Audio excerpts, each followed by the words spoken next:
The workshop held one coffee mug at 5 in the morning. Her husband's tools hung on their hooks in his order, not hers, and she had not moved them in 2 years. She picked up her auction catalog and drove.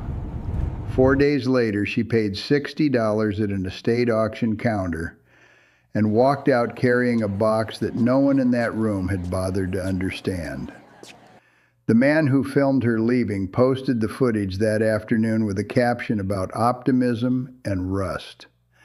He did not record her name. What was inside that box had not been seen by the right eyes in 80 years. She had not yet opened it.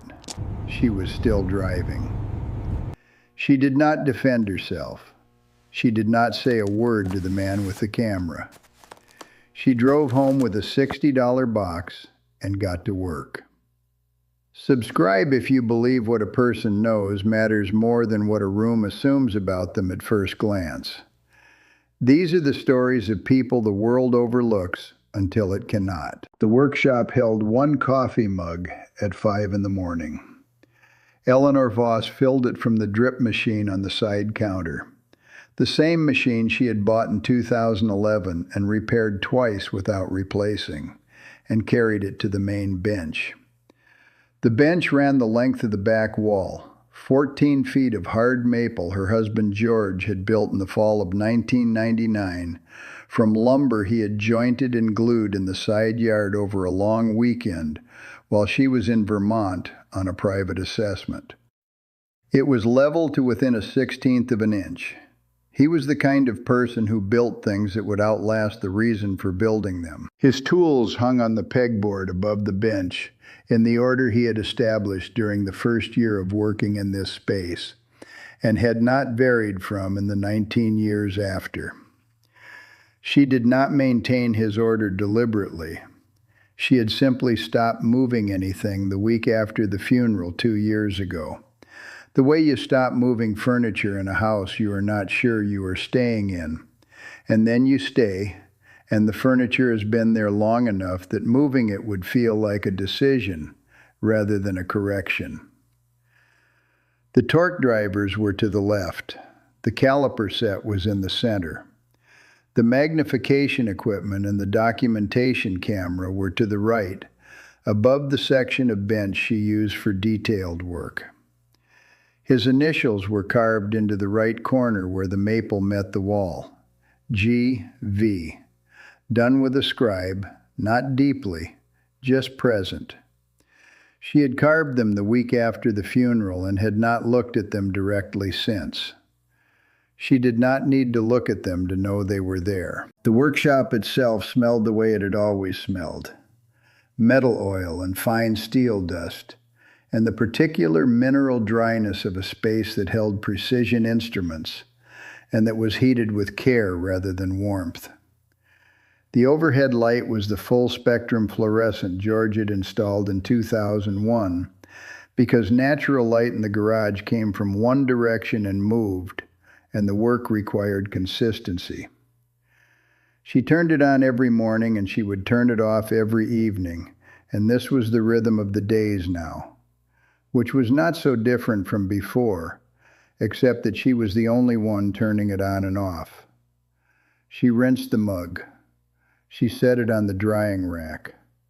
She picked up her auction catalog from the kitchen table, put on her coat, and drove north on Route 9 in the dark before sunrise, with the heat running and the radio off. The catalog was open to page 14 on the passenger seat, though she did not read it while she drove, because she had already memorized Lot 31 and what it said and what it conspicuously did not say, and had been thinking about the gap between those two things since Tuesday, when she previewed the other lots and found 31 still in the intake room and unavailable for examination. She had put a star next to it in pencil. She put stars next to lots she intended to look at before bidding. She had not bid on a starred lot in 11 years without looking at it first. Millbrook Estate Services occupied a building on Airport Road in Concord that had previously been a tire distributor and before that, a sheet metal fabricator. And the conversion to auction space had involved removing interior walls and adding a drop ceiling fitted with fluorescent banks that hummed at 40 hertz and cast the room in a flat, shadowless light that made everything on the tables look the same. Nell had been coming here since 2009. She moved through the space without thinking about it. Furniture lots along the left wall, smalls on the center tables, box lots toward the back. Table 7 was at the far end of the room, past the secretary desk that two people were examining with the focused attention of bidders who had already decided and were working out a number. Past the china section where a man in a canvas vest was photographing maker's marks on the undersides of plates. Past the lamp lot and the textile lot, and the 3 boxes of miscellaneous paper ephemera that she had looked at on Tuesday and assessed in approximately 90 seconds. Lot 31 sat at the near end of Table 7 in a cardboard shipping box that had been broken down and rebuilt around the contents, which told her the original packing had not been used, which meant someone had handled the contents at least twice between the estate and this room. The catalog tag read in its entirety, "Military surplus lot, assorted hardware, mechanism components, condition unknown, no provenance documentation. Opening bid, $60. She set her catalog on the table and took the loupe from her right breast pocket. The loupe was 12 power magnification with a chrome body and a modified housing rim she had added in 2004. A narrow collar of heat shrink tubing around the contact edge so that pressing it to a metal surface did not transmit pressure to the component underneath. She had bought it in 1993 at a jeweler's supply shop in Nashua for $18 because the optician's loupes available at the time were either too light for sustained work or too heavy for a coat pocket. This one had been the right weight since the beginning. She had carried it for 31 years. The largest visible component was a receiver section protruding from the near end of the box. She pressed the loupe to it and read the bolt recess geometry the way she had learned to read it, by ruling things out rather than by naming what remained. The bolt head radius ruled out the garand. The recoil mechanism housing profile at the rear of the receiver was not the Browning tilting design, not the Springfield rotating design, not any Thompson or Rising variant. The barrel channel entry angle was inconsistent with every semi-automatic rifle platform in domestic American military production between 1936 and 1945, except one. She moved the loupe left and examined the rear of the recoil housing and confirmed the characteristic 7-degree rearward tilt of the mechanism, which Cranston Arms had incorporated into the rotary bolt system of the M1941 Johnson, and which no other American manufacturer had used in that production era, or any adjacent one. She held the loupe in place for 11 seconds, which was longer than she needed, but was the minimum she had committed to in 40 years of this work, because judgments made in under 10 seconds were sometimes wrong in ways that mattered. She returned the loupe to her pocket. She opened the catalog to page 14 and wrote 2 words in pencil in the right margin beside Lot 31 in her small upright hand. Below them she wrote a number and a question mark. She pressed lightly because the catalog was a record, and a record required accuracy, and what she had written was preliminary, and the question mark was accurate. Behind her, and close enough that she could hear the faint digital shutter sound beneath his voice, a man said, "That one's from the Kearney estate in Canterbury. Came in as a single lot with no inventory." She recognized the voice before she turned to identify it, which she did not do. It was the man who managed the live stream portion of the auction, whose name she had seen on the Millbrook website when she was building the documentation file for the lot. Marcus Callahan, auction coordinator, digital content. He was filming. He had been filming when she came in. Military hardware is genuinely its own specialty, he continued, with the particular amplified ease of someone addressing two audiences simultaneously, the room and the phone. The catalog says mechanism components, which could be a Thompson, could be something adjacent, could be a lot of things. Honestly, without a real background in this category, very easy to spend $60 and spend the next 6 months trying to figure out what you've got. Two people at the neighboring table laughed. A man near the lamp lot glanced over. Nell was checking the lower end of the box, tilting it slightly to see what lay below the receiver section, a partial barrel in deteriorated cloth wrapping. What appeared to be a lower assembly, the trigger group housing heavily corroded on the exterior, a cleaning rod. She could not examine the barrel markings without removing the cloth, which she did not do at preview tables without the house's permission. She had enough. She straightened, closed the catalog, and went to the counter.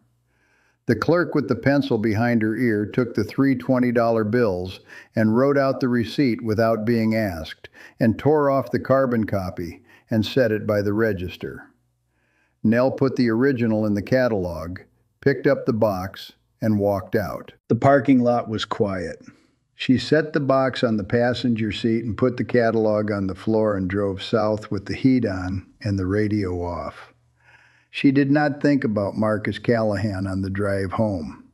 She was not in the habit of spending time on what people said in preview rooms, because what people said in preview rooms was almost always about themselves and almost never about the object.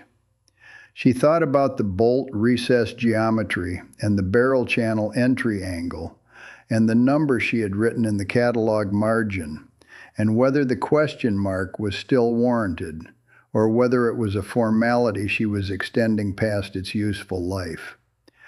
She decided on Route 9 south of Pennacook that the question mark was still warranted because she had not yet verified the stamp, and she pulled into her driveway still officially undecided, which was a position she was comfortable occupying as long as the evidence required it. Marcus posted 14 seconds of footage at 4:17 that afternoon. The caption read, "Every box lot is a dream until it isn't." He collected 412 likes by evening. He did not know her name. It is the last week of June in 1941, and Daniel Ruark is 21 years old and sharpening a draw knife in the back bay of his father's barn in Shelburne, Vermont. The knife is a Witherby, the original ash handles, worn to the color and texture of old harness leather. And Daniel has been the one maintaining it since his father's hands stopped being reliable for fine work 3 years ago.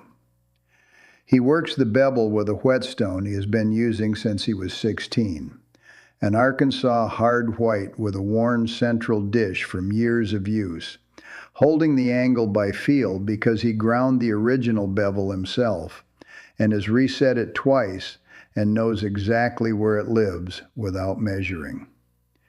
His strokes are flat and even, and he lifts the stone at the end of each pass rather than dragging it back, which his father showed him, which his father's father showed his father. And the sound in the barn is the rhythmic friction of metal receiving the specific attention it requires. He has been at this for 40 minutes. The bevel had developed an inconsistency in a 3-millimeter stretch on the right side where the angle drifted outward by 1.5 degrees at some point in the winter, possibly when his younger brother borrowed the knife in February and did not return it with the edge he took it with. Daniel has been correcting the section by adjusting his wrist position and working it separately from the rest of the bevel. He has made 34 passes on this section. He will look at it again after 6 more. His mother calls from the house that supper is ready. He makes 6 more passes and examines the bevel in the light from the open bay door, rotating it slowly, watching how the light travels across the metal. He makes 2 more passes on a half-inch section that is still not right. He looks at it again. He hangs the draw knife on its nail. He sets the whetstone on the shelf above it and walks to the house and washes his hands at the pump by the kitchen door, which runs cold at this time of year, and goes inside. He does not know yet that in 14 months he will be standing in a supply depot line on Samoa with his hands about to hold a rifle he has never seen before. He does not know anything about any of that. It is just a summer evening in Shelburne, and he finished what he was in the middle of before he stopped, which is what a person does. And now he is going inside for supper. She got home at 11:15 and set the box on the bench to the left of George's initials and photographed the exterior before she opened it.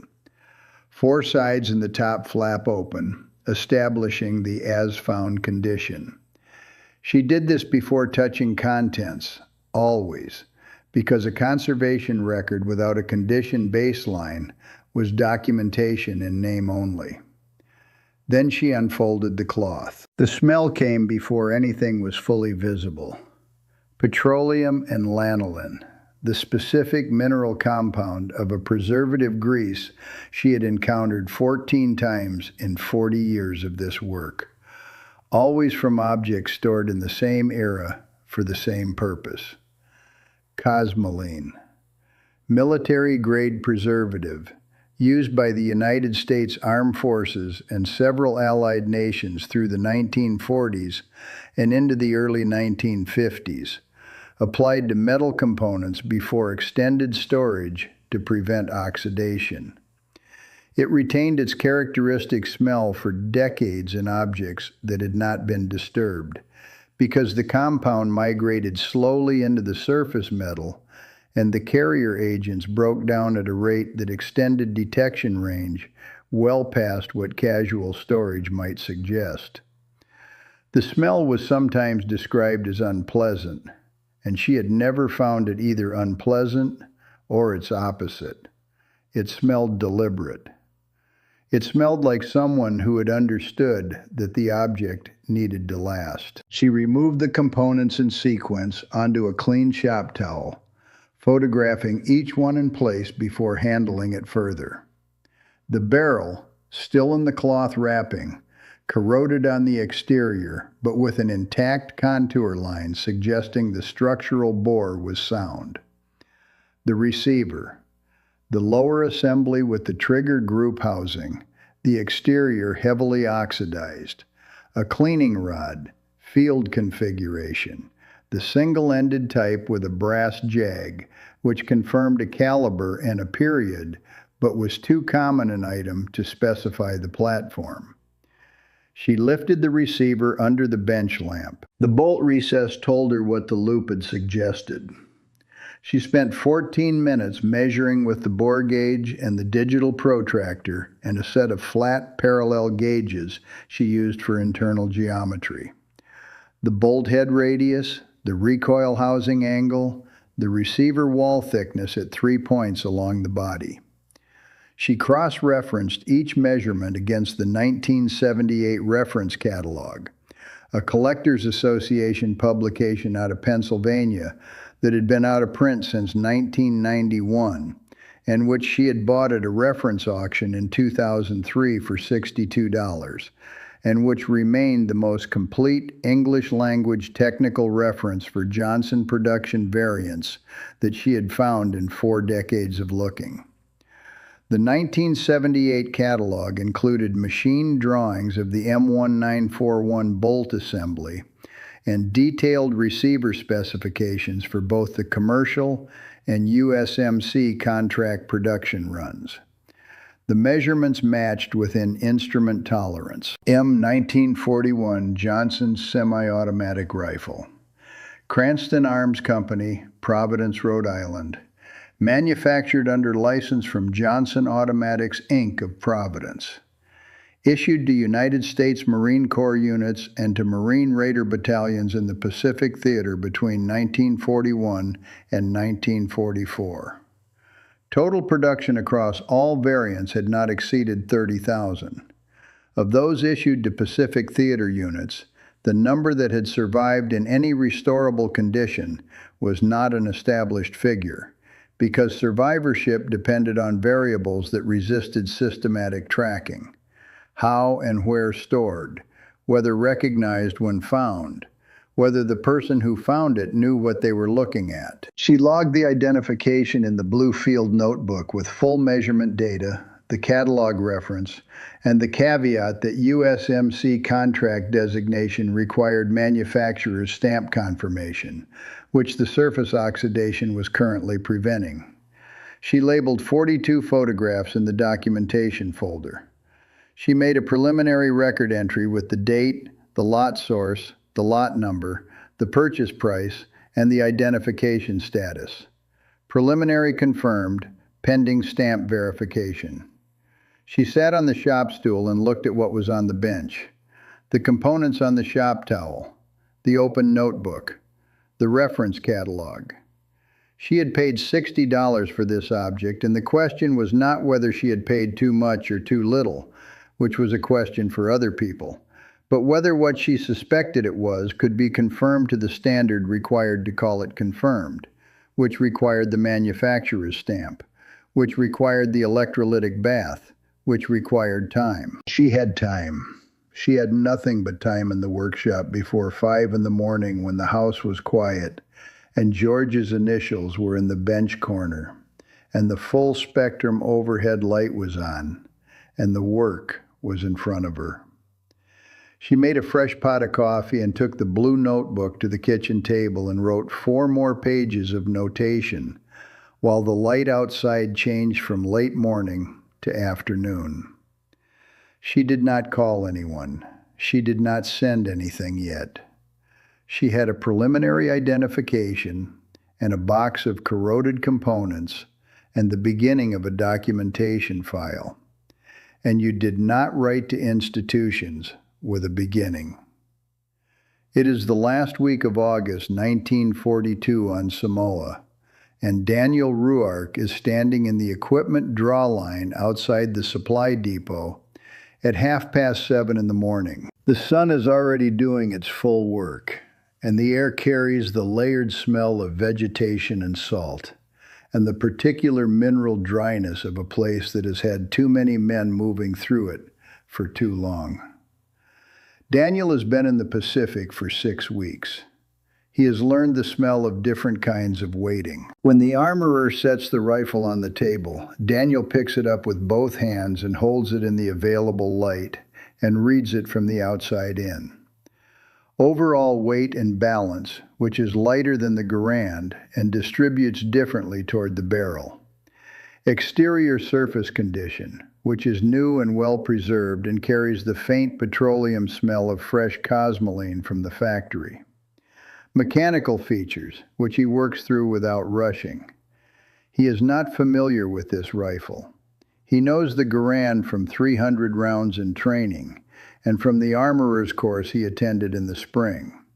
And he knows the Springfield bolt action from a brief period before the war, when he worked for a man who kept a small collection and who let him clean them. This is neither. He rotates the bolt through its full travel. The rotary action indexes smoothly at the midpoint and stiffens slightly at the end of the rotation, which is the tight tolerance the specifications document, and which the armorer notices him noticing. They break in, the armorer says. The tolerances are tight. It doesn't like dirt. Daniel nods. He checks the safety position, which is forward of the trigger in an arrangement unlike anything he is trained on. He dry fires it pointed at the ground and notes the trigger travel. Heavier than the Garand, longer reset. He looks at the bore, which is clean and reflecting light evenly. He checks the sling attachment points. The armorer is watching him. He has been issuing rifles all morning, and most men check the sling and move on. Daniel takes the maintenance manual and the supplemental field addenda from the stack on the depot table without being told to, and puts them in his pack before he moves on. That night in his bunk, he reads the maintenance manual in full. Then he reads the supplemental addenda. Then he reads the maintenance manual again from the tropical operations section forward. The supplemental addenda includes a note on high humidity stock preservation that describes a canvas wrapping technique. Strips of duck canvas, cut to width, applied with specific tension across the forward stock section to prevent checking and cracking in relative humidity above 70%. 3 diagrams. A note on replacement schedule in active field conditions. He reads the section 4 times. He studies the diagrams until he can draw them from memory.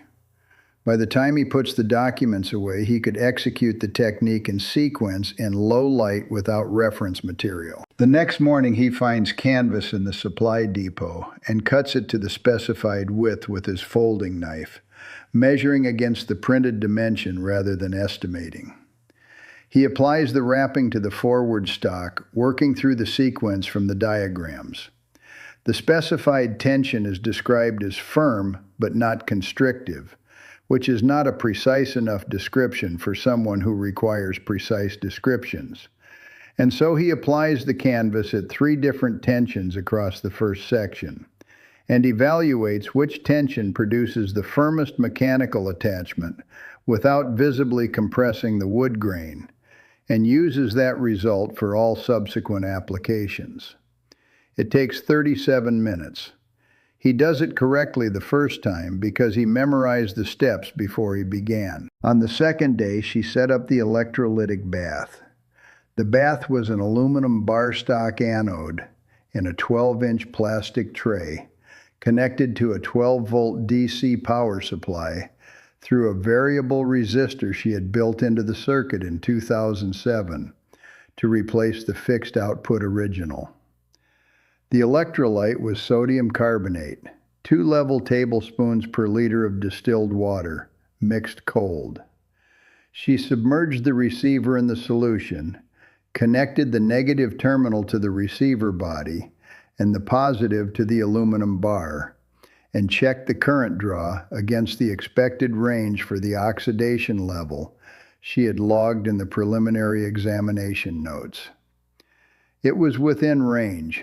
She noted the start time in the blue notebook, 8:47 a.m.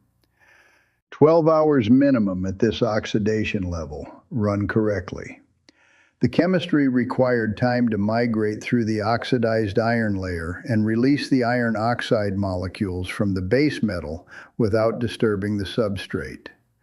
The way to accelerate the process was to raise the current, and the consequence of raising the current beyond the threshold for the base metal was micro-pitting. Disruption of the surface at a level invisible to the naked eye until the rust was gone, and the damage was already done, and the damage was no longer correctable. She had seen other people's accelerated work on 2 separate occasions, one in 2006 and one in 2012, and she had no interest in producing more of it. She went to the right side of the bench and continued with the Springfield 1903 action a client in Keene had brought in for bore condition assessment and chamber measurement. She worked for 90 minutes before checking the bath. The solution had taken on a light amber color, which was the early signature of iron oxide migration. She worked for another 90 minutes and checked it again. At the 3-hour mark, she drained the tray, mixed a fresh solution, reconnected the circuit, and noted the reset time. She ate lunch at the kitchen table, standing up, reading through the blue notebook. In the afternoon, she drove to the library in Concord and spent 2 hours with the periodical database looking for documentation on USMC Contract Johnson production, Cranston Arms factory records, and Pacific Theater Raider Battalion equipment records. She found 3 relevant articles in collector journals from the 1980s and 1990s and photographed the relevant pages. One article, published in a 1987 monograph on Pacific Theater small arms, included a table of known USMC acceptance mark variants by year, which she studied until she had memorized the relevant portion.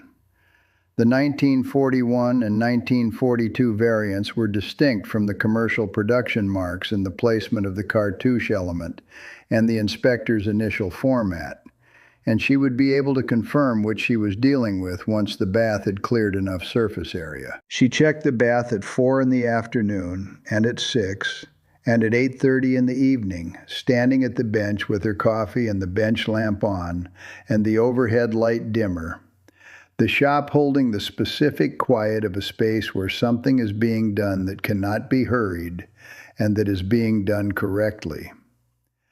The solution had deepened to a dense amber.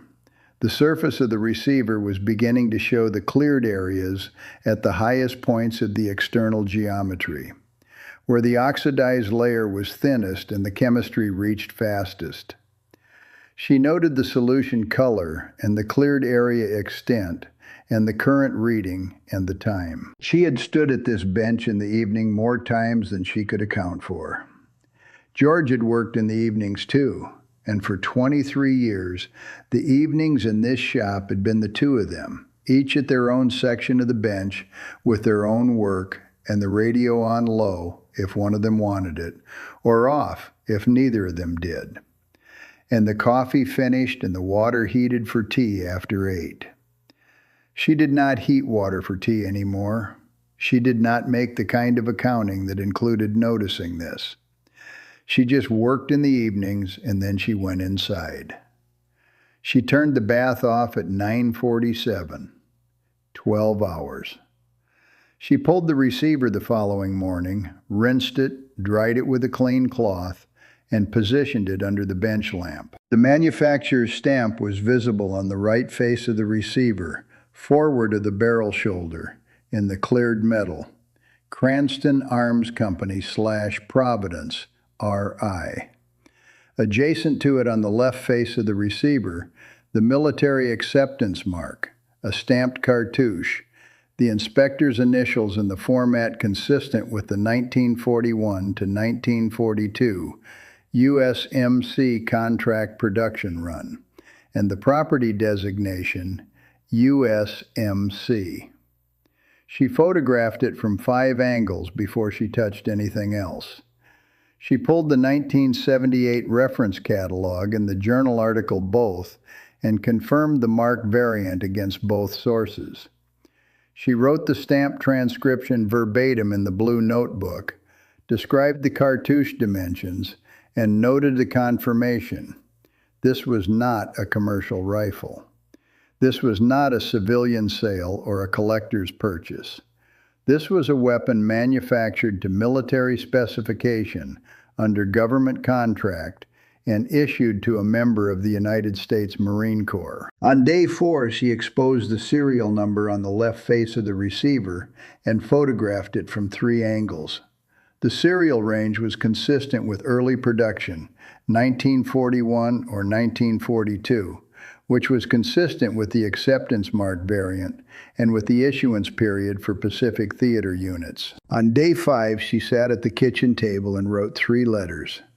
One to the National Archives in College Park, Maryland.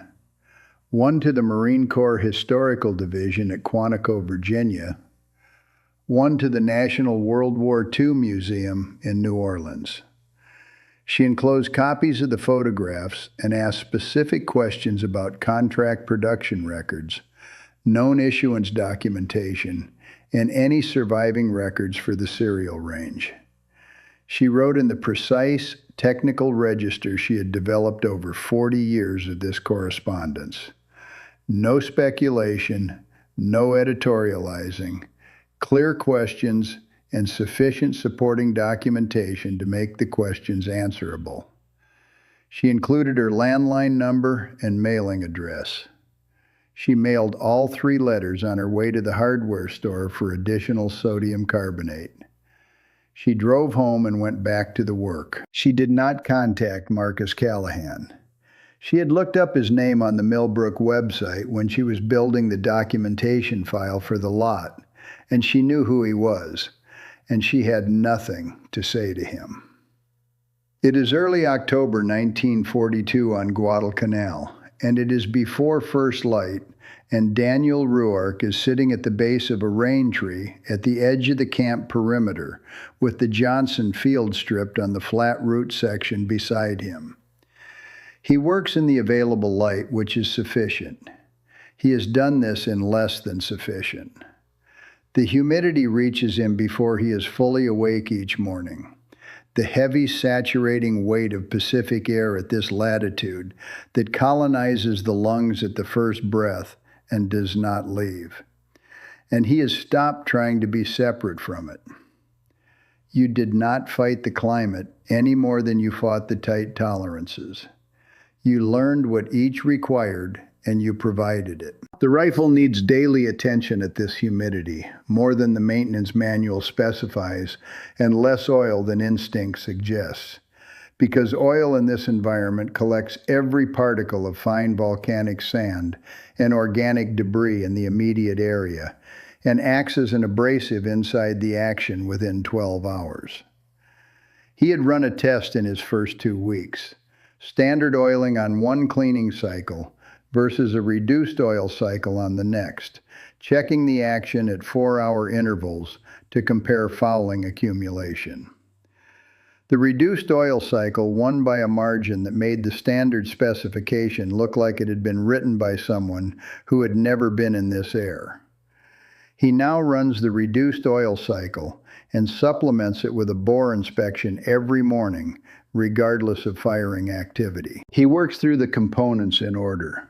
Bolt removed, rotary head cleaned, recoil spring and guide wiped down, trigger group checked, bore run through. The forward stock wrapping is loosened on the right side where the canvas compressed during yesterday's movement in the jungle, which is the same location it loosened 2 weeks ago, and the same location it will loosen again, because the sling stud creates a pressure point directly over the anchor of the wrapping during sustained carry.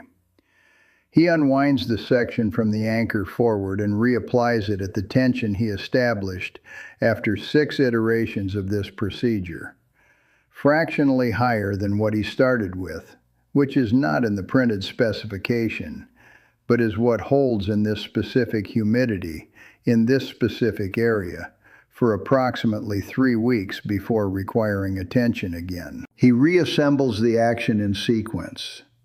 The bolt reset that was stiff at issue has broken in entirely over the past 6 weeks and now indexes cleanly without the additional pressure. He notes this without writing it down because he is building a memory of this specific rifle's specific behavior, which is more useful than any general specification. He writes a letter home that morning. He has been rationing paper for 2 weeks for this purpose. He writes in pencil, in his careful block printing, and he does not write about where he is, or what it is like, or any of the things that would make the letter a record of facts. He writes to his mother about the farm. He asks about the drainage on the south field. He asks about the draw knife, whether the handle binding held through the season, whether anyone oiled the blade before winter storage. He tells her the blade may need a full re-bevel if it has been left with moisture contact. He addresses the envelope carefully. He prints each line level and complete. He does this with the same care he gives the stock wrapping, which is the only kind of care he knows how to give. Nell began the interior stock work on day 14.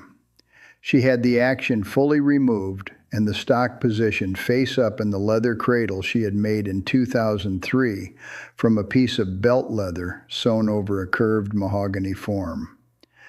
The cradle held a stock at the correct angle for interior work without contacting the exterior surface, which mattered on an object this old, where the exterior treatment was part of the historical record.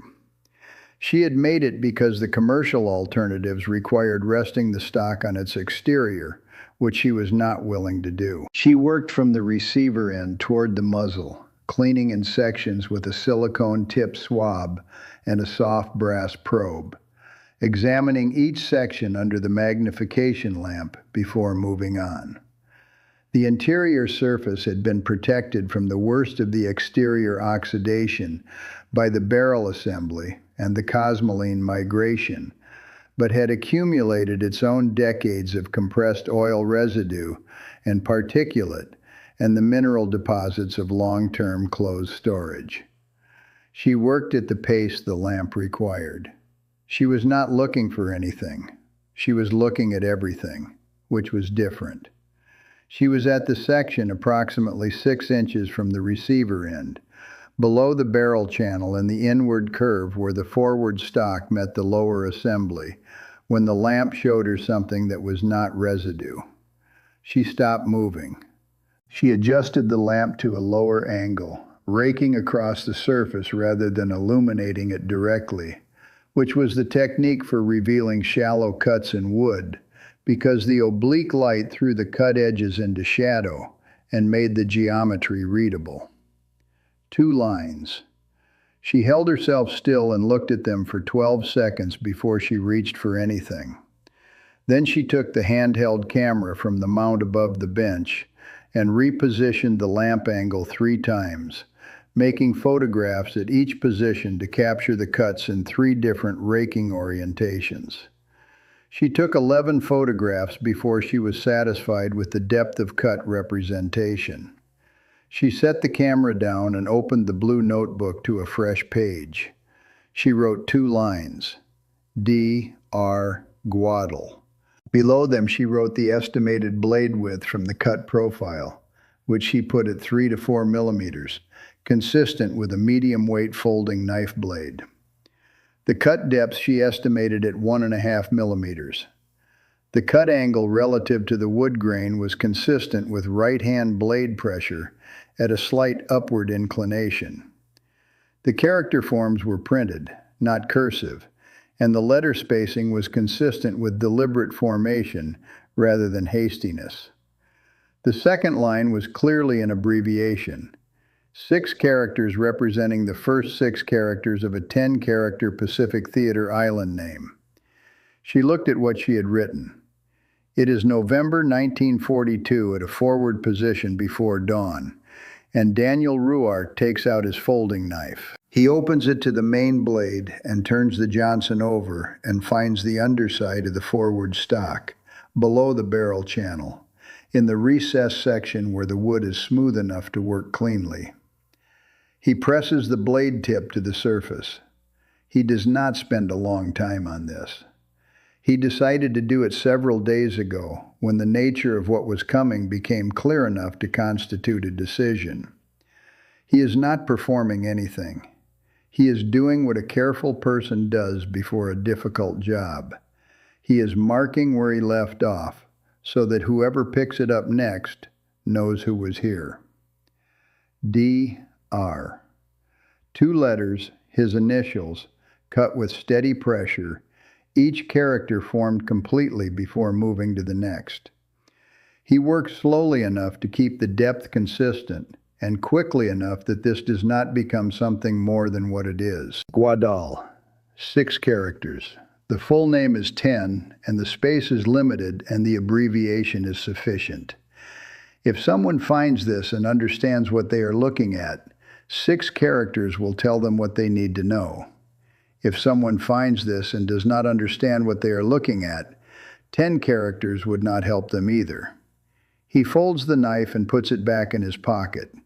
He turns the rifle upright and checks the action and checks the safety, and settles the rifle across his knees and looks out at the dark between the trees, which is the same dark it always is, patient and unspecific, waiting for the light the same as everything else.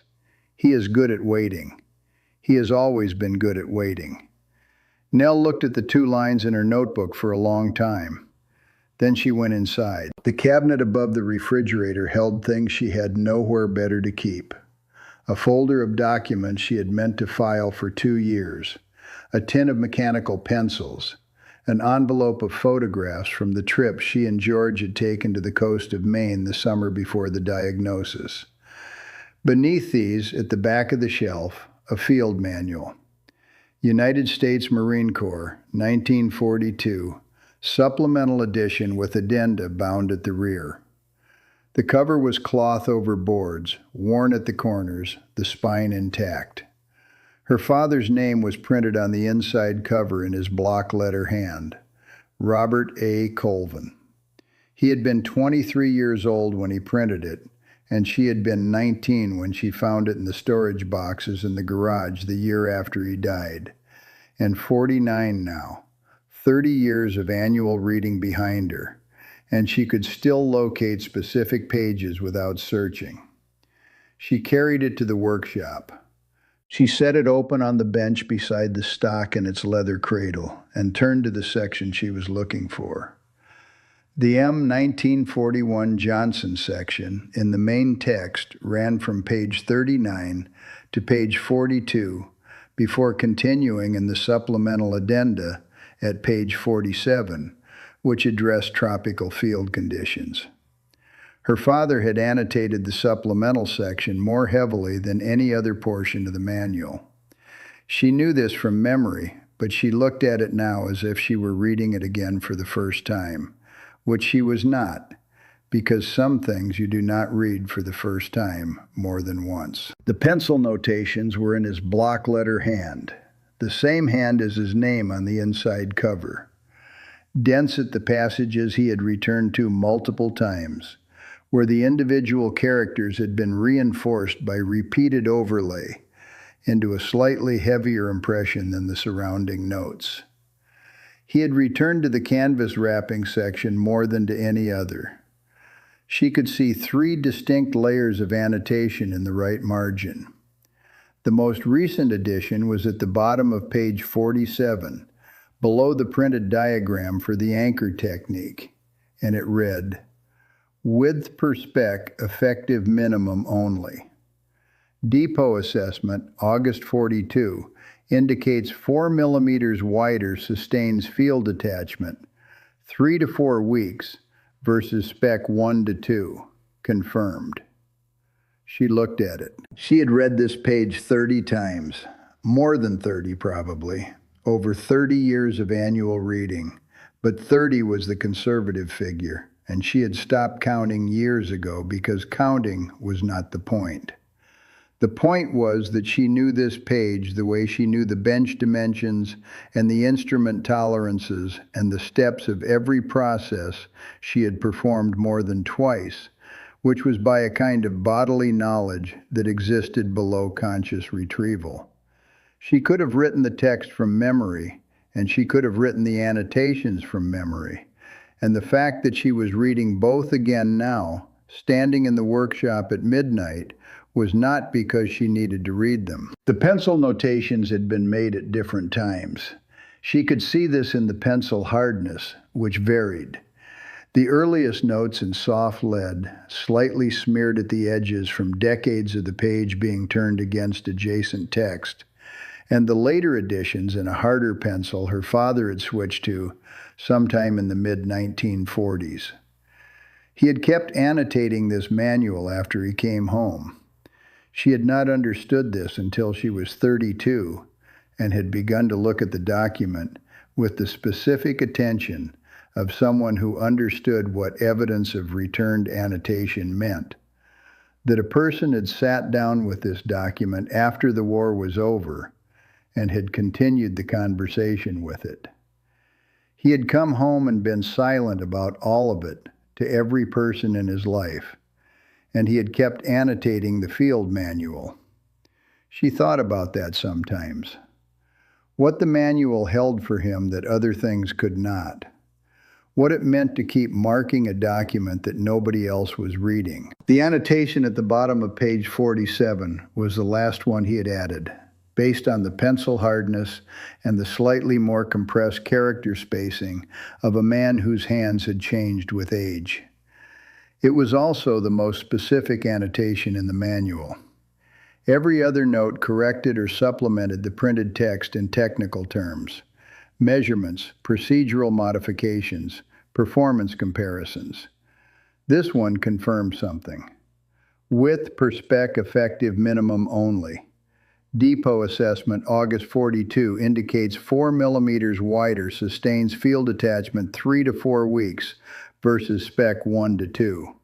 Confirmed. She did not know when he had written confirmed. She did not know how long after August 1942 that single word had been added, or what confirming it had required, or whether he had been thinking about the men who carried the rifles when he wrote it, or whether by that point he had become someone who did not let himself think about the men who carried the rifles. She did not know. She had 40 years of questions about her father, and the manual gave her some of the answers, and none of the ones she actually wanted, which was the same as having him, which was the closest she had. Her father had been on Guadalcanal in August of 1942 as a signals intelligence specialist attached to a supply depot assessment team, which was a technical role that put him in contact with equipment rather than in the jungle with the units using it. He had been there for 6 weeks, which overlapped with the earliest months of the campaign, when the Raider battalions were operating in the island's interior and managing their equipment in conditions that field manuals written stateside had not anticipated accurately. He had come home from those 6 weeks and had never spoken about any of it, not once, not in the 6 years between Guadalcanal and the heart attack, and when she found the field manual in the garage at 19, she had read it the first time, the way you read something left by a person who is no longer available to explain it. For everything between the lines, for what the choice to annotate rather than speak might mean, for what a man thought was worth writing down in a document he expected to last. She looked at the annotation. Then she looked at the stock wrapping on the leather cradle. The wrapping on the forward section was decades old and had compressed into a near-solid layer against the wood, which was why it had required close examination under raking light to identify as wrapping rather than deterioration. But the material, once identified, was duck canvas, cut to a consistent width. She had estimated the width in her documentation notes at 4 millimeters wider than the specification in the printed text. She looked at the notebook. She looked at the stock. She looked at the 4 millimeter correction in her father's pencil notation, made at a supply depot on Guadalcanal in August of 1942, in response to what the depot assessment team observed about field performance of this specific technique on this specific island in this specific year. She did not conclude more than the evidence supported. She had 40 years of practice not concluding more than the evidence supported, and she was not going to stop now. What the evidence supported: a canvas-wrapped M1941 Johnson stock from the Guadalcanal campaign period, wrapped to a specific width that matched a field correction her father had documented during his service on the same island in the same season, belonging to a man identified only by 2 initials and the first 6 characters of the island's name, who had cut those characters into the wood before an operation and had not come back for the rifle. She stood at the bench with the field manual open on one side and the leather cradle holding the stock on the other side, and the blue notebook in front of her with the 2 lines she had written. And after a time, she turned off the magnification lamp over the working section of the bench and left the utility light on by the shop door. She went inside. She left the field manual open on the bench. She did not close it. She had developed this habit years ago without deciding to. She did not close a reference document while she was still in the middle of what it had a hand in, because closing it felt like a conclusion, and she was not done. She lay in the dark that night and ran through what she knew and what she did not know and what she intended to do about the distance between those 2 things. What she knew, the rifle, the contract, the stamp, the serial number, the stock marking, the canvas width. What she did not know: the name. DR were initials. Guadal was a location. Between those two facts was a person, and a person had a name, and the institution she had written to had records, and records had names in them. In the morning she would write again. She would add the stock marking to the query. She would add a note about the canvas width and the field manual annotation, which was the kind of specific detail that either told a researcher something or told a researcher nothing. And she would not know which until someone wrote back. She turned off the kitchen light. In the morning, she had work to do. These are the stories that do not get told because the people at the center of them do not tell them. They do the work, and they file the record, and they drive home, and they set the box on the bench, and they get started. If you want to be here when this one opens up, subscribe before Part 2. Part 2 is where the name comes back from those letters. Part 2 is where the name turns out to belong to someone whose daughter has been keeping a letter for 53 years. Stay. She wrote the additional queries on Thursday morning. The kitchen table held the field manual, still open, and the blue notebook, and the specific flat light of a February morning in which nothing was warm yet, and the house made the sounds of a structure contracting from the night cold. She sat with her second cup of coffee and wrote to the same 3 institutions she had contacted the previous week, adding a specific supplement to each letter. The supplement described the stock marking in exact terms: the blade width, the cut depth, the character forms, the abbreviation in the second line.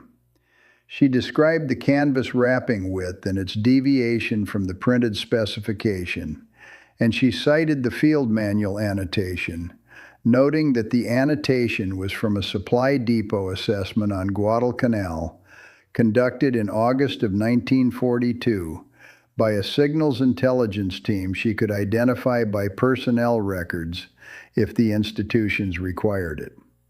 She asked whether any of this cross-referenced against issuance or unit records for the serial range. She mailed the supplements on her way to the hardware store. She drove home and went back to work on the receiver. The days had a texture she recognized from other objects that were waiting for information. She worked each morning from 5 until 8 on the Johnson, and she worked the afternoons on the Springfield 1903 action for the client in Keene. And in the evening, she checked the bath when a bath was running and read the reference catalog when it was not.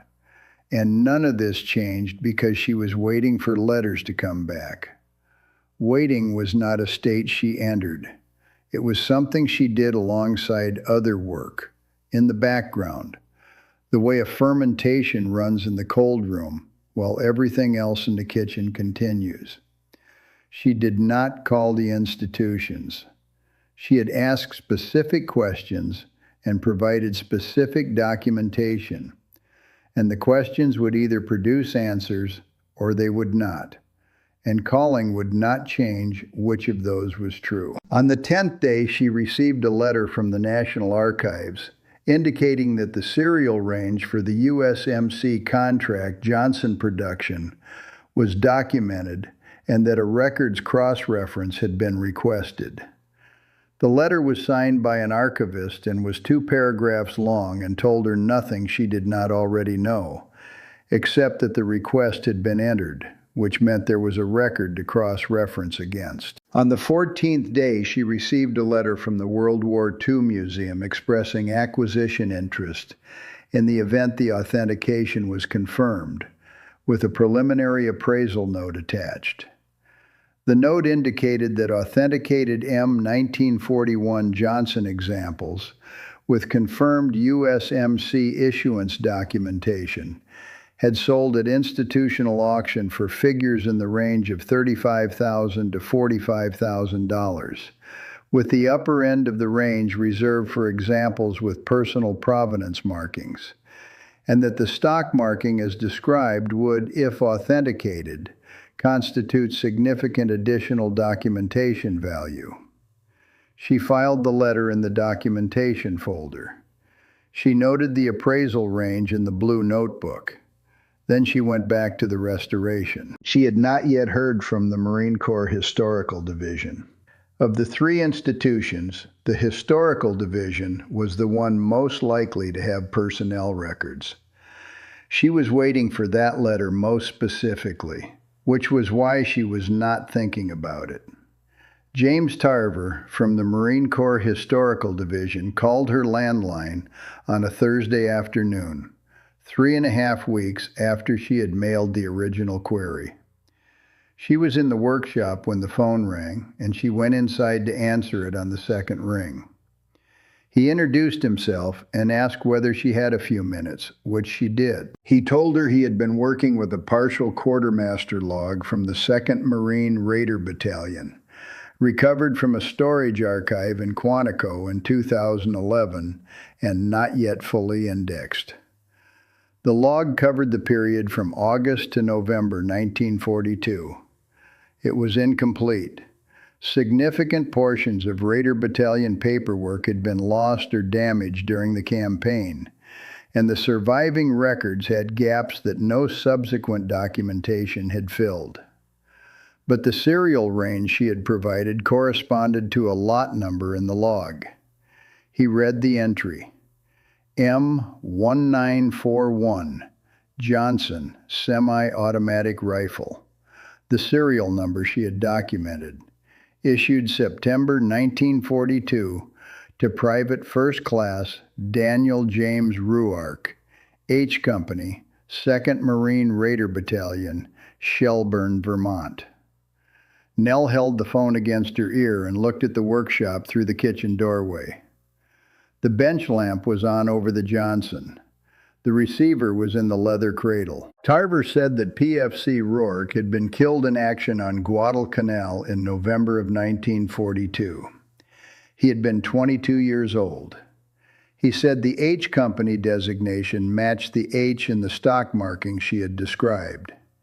He said the abbreviation in the second line of the marking was consistent with the island designation used informally by Raider units in correspondence from the campaign period.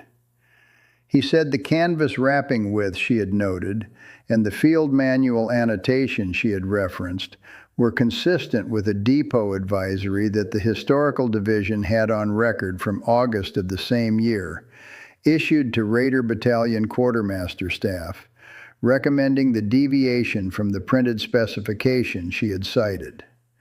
Her father had written the confirmation annotation in his field manual because he had helped write the depot advisory. She had not known this. She did not say anything immediately. Tarver said he had cross-referenced PFC Ruark against next of kin records.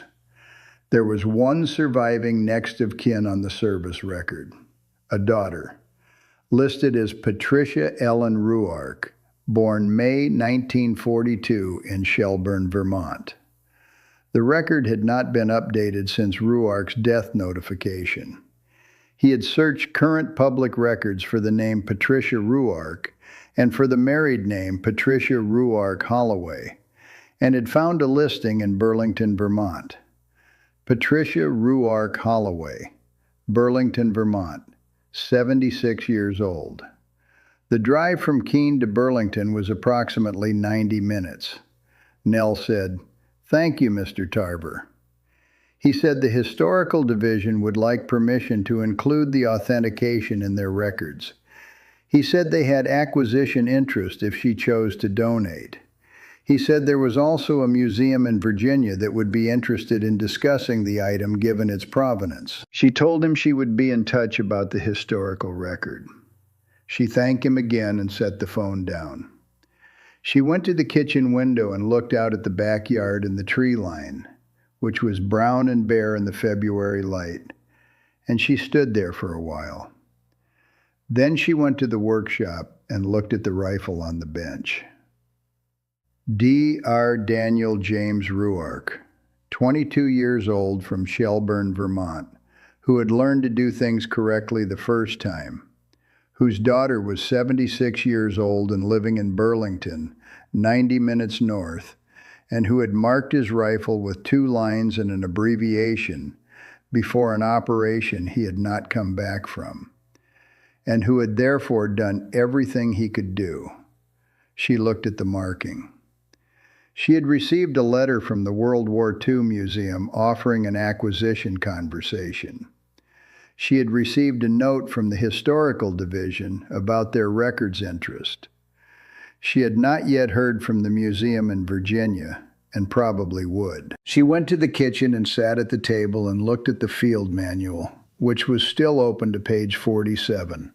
And after a while, she opened the blue notebook to a fresh page and wrote down an address in Burlington that she had found through a public records database on her laptop. She thought about what it meant that the depot advisory her father had helped write in August of 1942 had been applied by a young man from Shelburne, Vermont, to a rifle he had been issued 3 weeks later, and that the young man had applied it correctly the first time because he was the kind of person who memorized a procedure before he began it, and that the applied wrapping had been compressed into the stock and had been there for 82 years until she stripped and cleaned the interior surface on day 14 in the workshop. The annotation in the field manual was the last note her father had added, based on the pencil hardness, which meant he had come back from Guadalcanal and sat down with this document and written, "Confirmed." And she would never know what he was thinking when he wrote it, or whose face was in his mind. And that was something she had learned to carry the way you carry things that have no resolution, without putting them down, without stopping. She did not write to Patricia Holloway that night. She wrote the letter over 3 evenings because she had not done this kind of communication before, and she did not know exactly what it required of her. And each draft was more accurate than the last, and she mailed the 3rd one on a Saturday morning with 4 photographs enclosed and her landline number in the top corner. She did not contact the institutions about donation or acquisition. She did not call the newspaper. She went back to the workshop and continued. The restoration took 4 more weeks from the point of the marking's discovery, which brought the total elapsed time to 6 weeks and 2 days from the Saturday morning she had paid $60 at the Millbrook counter. She worked 2 hours each morning before the day's other demands, the way she worked everything that required precision over time, in consistent sessions rather than long ones, because precision degraded with fatigue and the work required more of what she had in the morning than what she had at the end of the afternoon. The rotary bolt reassembly consumed a full day in the 3rd week. The M1941 Johnson's bolt disassembly and reassembly procedure had 17 distinct steps, and 2 of those steps required tool pressure in directions that were not intuitive from the geometry of the parts, which was why the rifle was notoriously difficult to maintain in field conditions, and notoriously reliable when maintained by someone who had learned all 17 steps before beginning. She had read the procedure 11 times before she started, and she executed it in the correct order. She found the 2 counterintuitive steps and provided the counterintuitive pressure and the assembly index correctly. The stock required 3 sessions of electrolytic treatment on specific corroded areas before the wood was stable enough for the finish work. She sourced a period-correct stock oil from a conservation supplier in Connecticut, which was a linseed-based compound compatible with the wood type and the original factory treatment. And she applied it in 3 thin coats across 4 days, working with a soft cloth in the direction of the grain and wiping excess oil at the 30-minute mark of each coat. The stock came up correctly, the grain visible, the color appropriate to a 70-plus-year-old rifle that had been preserved rather than restored to showroom condition. She was not trying to make it new. She was trying to make it stable and honest. The DR marking she treated with a stabilizing compound specific to cut wood surfaces, a penetrating consolidant that arrested further deterioration of the wood fibers at the cut edges without filling the cuts or altering their depth or character. The marking, when the compound cured, was exactly what it had always been. 2 lines, cut by a young man with a folding knife in November of 1942 on an island he did not leave. She photographed the treated marking from 6 angles and added the photographs to the documentation folder, which now contains 61 photographs across the full restoration period. She logged every session in the blue notebook, every decision, every compound, every measurement taken before and after each treatment stage. The documentation standard she kept was the one George had kept before her and that she had carried with her from her Army years and from the museum work she had done in the decade between, and that she had not varied from in 40 years because the record was the record, and either it was complete or it was not. In the evenings, she sat in the shop after the work was done, and the lamp was off and the utility light was on, with her coffee, and she did not do anything in particular except be in the space where the work was.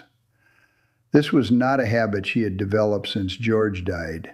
It was a habit she had developed in the first year they worked in this shop together, when they had both discovered that the evenings in the workshop had a quality the house did not, a specific quiet that was different from the house's quiet, because it was populated by objects rather than by absence, and because everything in the workshop had a use and a place and was waiting to be used rather than simply present. She had not analyzed this. She had simply noticed that she preferred the evenings in the shop, and she had continued to spend them there. On the 28th day of restoration, she set the completed rifle on a clean padded cloth on the bench under the lamp and photographed it from 8 angles. Then she set the camera down and looked at it. The M1941 Johnson semi-automatic rifle, Cranston Arms Company, Providence, Rhode Island, USMC contract production, 1941 to 1942, fully restored. The manufacturer's stamp and acceptance mark clean and legible at the barrel shoulder. The serial number documented and authenticated. The receiver surfaces stable, the bore clean and measured, the action assembled to tolerance and cycling correctly. The stock oil cured to a consistent finish, the grain present, the patina of an old object honestly treated.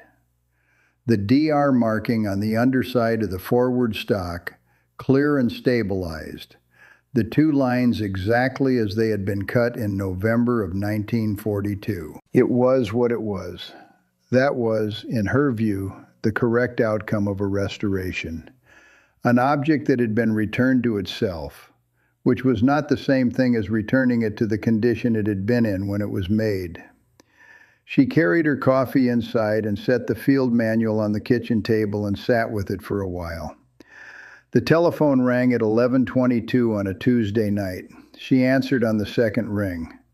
The voice on the other end was a woman's voice, controlled in the register of someone who had spent a long time practicing that control, and it broke twice in the first minute, and she did not apologize for either break.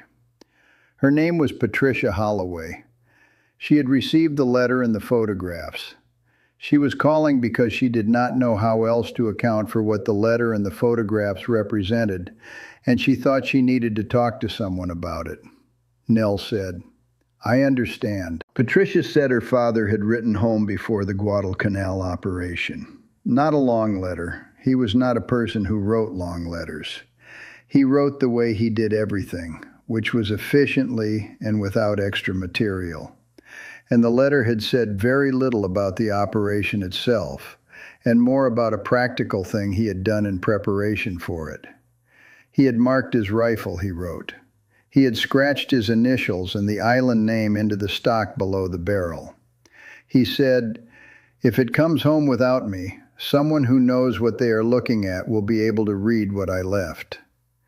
He said he did it because a careful person does not leave things without a forwarding address. Patricia's mother had kept the letter. She had kept it in the cedar box where she kept the other letters from that year. And when she died in 1987, Patricia had taken the cedar box and kept it herself. She had read the letter many times. She had read the part about the marking many times. She had thought about the rifle for 53 years, and she had assumed it was on the floor of the Pacific because most of them were, and because nobody had come asking about it, which seemed like the kind of answer absence gives. Nell said it was in a cardboard box in Concord, New Hampshire. Patricia made a sound that was not a word. Nell said she was sorry it took this long. Patricia said it came back. That was what mattered. She said it the way a person says something they have been thinking for a long time and have finally been given permission to say out loud. They talked for another 20 minutes. Patricia asked about the marking, whether it was still intact, and Nell described what she had done to stabilize it.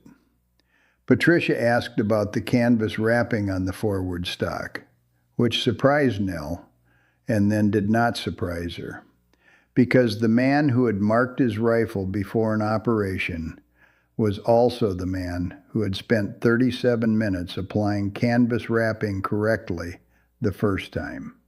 Patricia said her father had told her mother about the wrapping technique. He had described it in a letter from Samoa as an example of something he had memorized completely before attempting, because there were certain things you did not want to learn by making a mistake. She said he had been like that about everything. Her mother had not always found it easy to live with, she said, because a man who finishes what he is in the middle of before stopping is a man you wait for. But she had understood it after a while. She had understood that it was how he moved through the world, that finishing things correctly was not perfectionism for him, but something closer to respect.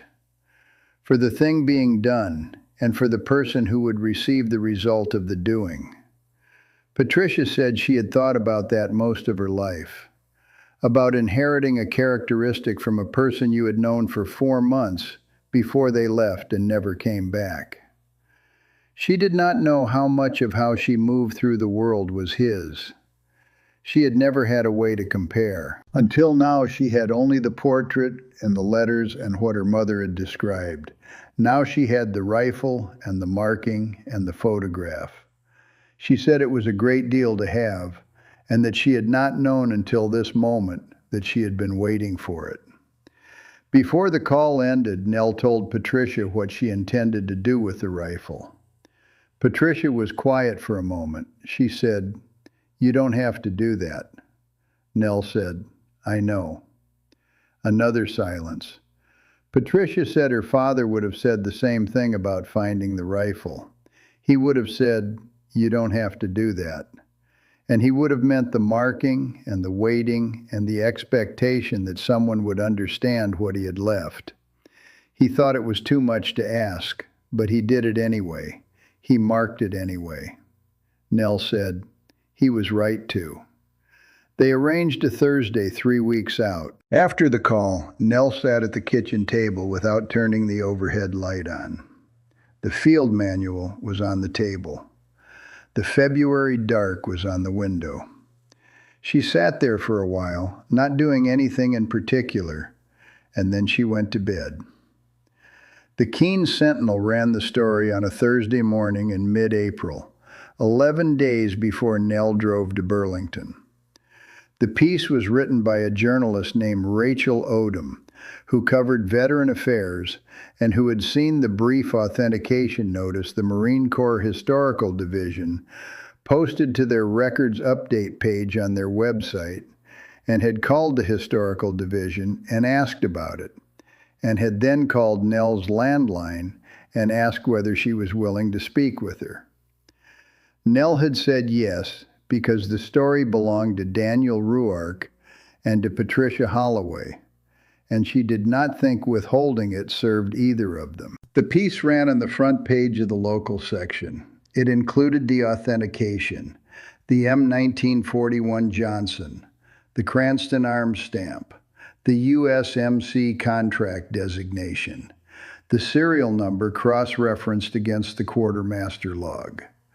It included the stock marking, DR Guadal, the folding knife, the November 1942 date established by the log entry. It included Daniel Ruark, 22 years old, Shelburne, Vermont, H Company, 2nd Marine Raider Battalion, killed in action, Guadalcanal, November 1942. It included Nell's background in a single paragraph. 24 years in the Army in signals intelligence and ordnance assessment, followed by 30 years of private conservation and authentication work, and a note that several weapons she had authenticated over that period were now in institutional collections whose acquisition records cited the authentication work without her name. It included the appraisal range from the World War II Museum's letter, $35,000 to $45,000 for an authenticated USMC Raiders example with personal provenance markings in restorable condition. It included the fact that she was not donating the rifle to any of the 3 institutions that had expressed interest. It said instead that she was driving it to Burlington. Odom had asked her why. Nell had said, "It belonged to him, and it should go to her." Odom had written that down. The article did not mention Marcus Callahan or Millbrook Estate Services, or the fact that the lot had been priced at $60. Nell had not mentioned those things. Odom had not asked how she had acquired the rifle beyond the phrase, "at an estate auction in Concord," which was accurate and complete. A customer at Millbrook Estate Services read the article on a Friday morning and forwarded it to the auction house's general inquiry email with the subject line, "Thought you might find this interesting." Marcus Callahan read it at his desk at 8:15 on a Friday morning with his coffee going cold beside him. He read it once quickly and then he read it again more carefully. He pulled his auction records for February. He found Lot 31 from the preview. He found his own catalog entry, which read in full, "Military surplus lot, assorted hardware, mechanism components, condition unknown, no provenance documentation. Opening bid, $60. He found the video clip on his phone, which he had been meaning to archive. He opened it and watched 11 seconds. He heard his own voice, amplified, explaining that military hardware was genuinely its own specialty, and he heard 2 people at the neighboring table laugh. He closed the clip. He did not delete it. He set his phone face down on the desk. He sat at his desk for a long time. The auction floor was quiet. The staff would not arrive for another 45 minutes.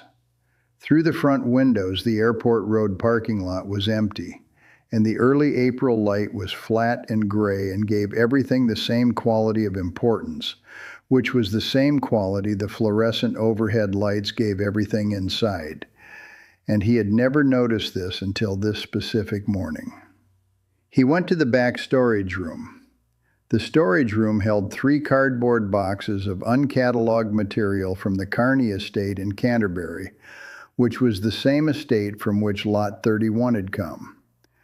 The boxes had been in the storage room since the intake in January. He had not gotten to them because the intake had been large and the cataloged lots had taken priority, and the uncatalogued material had been noted for later processing and later had not come. He worked through the first box standing at the work table. Documents mostly. Household bills from the 1960s and 1970s, an old insurance policy, a folder of property records. He set them aside systematically. The second box held objects: a sewing kit in a tin, a set of silver plate napkin rings in deteriorated cloth, a small oil painting of a lake with a broken frame, 2 bundles of letters rubber banded together and dried to a tight crimp from decades in the box. He paused at the letters. He did not open them. He set them carefully on the work table and continued. The third box held a mason jar of buttons, a bundle of greeting cards, a military campaign ribbon in its original presentation card, and at the bottom, beneath a layer of deteriorated tissue paper, a rubber-banded envelope that had once been white and was now the color of old cream. He opened the envelope carefully. The photographs were black and white, small format, wartime era. He spread them on the work table under the single overhead bulb in the storage room. There were 14 in total. He went through them one by one, identifying what he could. A family group on a porch he did not recognize. 2 men in what appeared to be a staging area. A woman holding a child on a set of porch steps, the same porch as the family photograph. The 9th photograph showed a young man in utility uniform standing at the edge of a cleared position, with vegetation behind him and the flat equatorial light of the Pacific. He was not looking at the camera. He was looking at something outside the frame, with the focused attention of a young man who understood that what was outside the frame was more consequential than what was in it. He was holding a rifle at his side, barrel down, stock facing the camera. The rifle was positioned such that the underside of the forward stock was visible to the lens. On the underside of the forward stock, in the position Nell had documented in her blue notebook from her examination on day 14, was a small dark mark. Marcus looked at the mark. He looked at it for a long time. He did not know enough to be certain of everything the photograph represented, but he knew that the mark was in the right location and the right approximate size to be consistent with what the article had described, and he knew whose initials those were, and he knew whose rifle that was, and he knew that the young man not looking at the camera was 22 years old and from Shelburne, Vermont, and that this was the only photograph that existed of him on Guadalcanal because the article had said so, and that his daughter was 76 years old and living in Burlington, Vermont, and that the photograph was currently in Marcus Callahan's hands at 2:17 in the morning in a storage room on Airport Road in Concord, New Hampshire. He placed the photograph in a protective paper sleeve from the supply cabinet. He went back to the front of the house and set the sleeve on the counter. He wrote Eleanor Voss's name on a notepad and put the notepad under the sleeve. He turned off all the lights except the single overhead in the entryway. He drove home. He did not post anything. He did not call anyone. He went to bed and did not sleep particularly well. Nell arrived at Millbrook Estate Services on a Saturday morning in late April. 6 weeks and 2 days since she had walked out of this building, carrying a $60 box that nobody in the room had examined carefully enough to describe correctly. She carried the rifle in a soft case, olive canvas, old with no markings. The kind of case used when the thing inside had nothing to prove to the room. She had made the case herself in 2003 from military surplus canvas and a length of closed-cell foam she had cut to the rifle's profile, and she had used it on every long-distance transport since. The auction floor was quiet. The center tables were set with the following Saturday's lots. 2 staff members were arranging the furniture section along the left wall. Marcus was behind the counter. He saw her come through the door. The protective sleeve was on the counter in front of him. He had placed it there at 8:15, 40 minutes before opening, because he had not known at what time she would come, and he had not wanted to be away from the counter when she arrived. She set the case on the padded cloth he had already placed on the counter surface, and then she stopped. She looked at the sleeve. Then she looked at him. He slid the sleeve across the counter without saying anything. She opened it carefully, handling the edges of the sleeve rather than the photograph itself. She held the photograph in both hands under the overhead fluorescent and looked at it for a long time. The young man at the edge of the cleared position, the flat Pacific light, not looking at the camera, the rifle at his side, the stock toward the lens, the small dark mark on the underside of the forward stock. He was 22 years old. He had the look of someone paying attention to something outside his own photograph, which was the look of someone who had never been particularly interested in the photograph in the first place. The two staff members at the furniture section had stopped working. Nell set the photograph on the padded cloth beside the case. Marcus said, "I owe you an apology." She looked at him. "Not for the price," he said. "I know that. I understand that. You had the knowledge and I had the lot, and you paid what the lot was priced at, and that transaction was fair." He paused. He was not performing the apology any more than she had performed the auction. "I owe you an apology for what I did in the preview room, the way I talked across you to the camera, the way I made the room laugh at your expense when you hadn't said a word. I made a judgment about what you were worth before you opened your catalog, and I was wrong. And I said it out loud with two people standing close enough to hear it, and I'm sorry for that specifically." Nell looked at him for a moment. She unzipped the canvas case. She lifted the M1941 Johnson semi-automatic rifle and set it on the padded cloth. Fully restored. The Cranston arms stamp legible at the barrel shoulder. The USMC acceptance mark clear. The receiver surfaces stable and clean.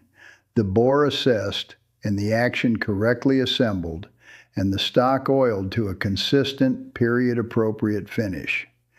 The DR marking on the underside of the forward stock, treated and stabilized. The two lines exactly as Daniel Ruark had cut them in November of 1942. Marcus looked at the rifle. He looked at the stock marking.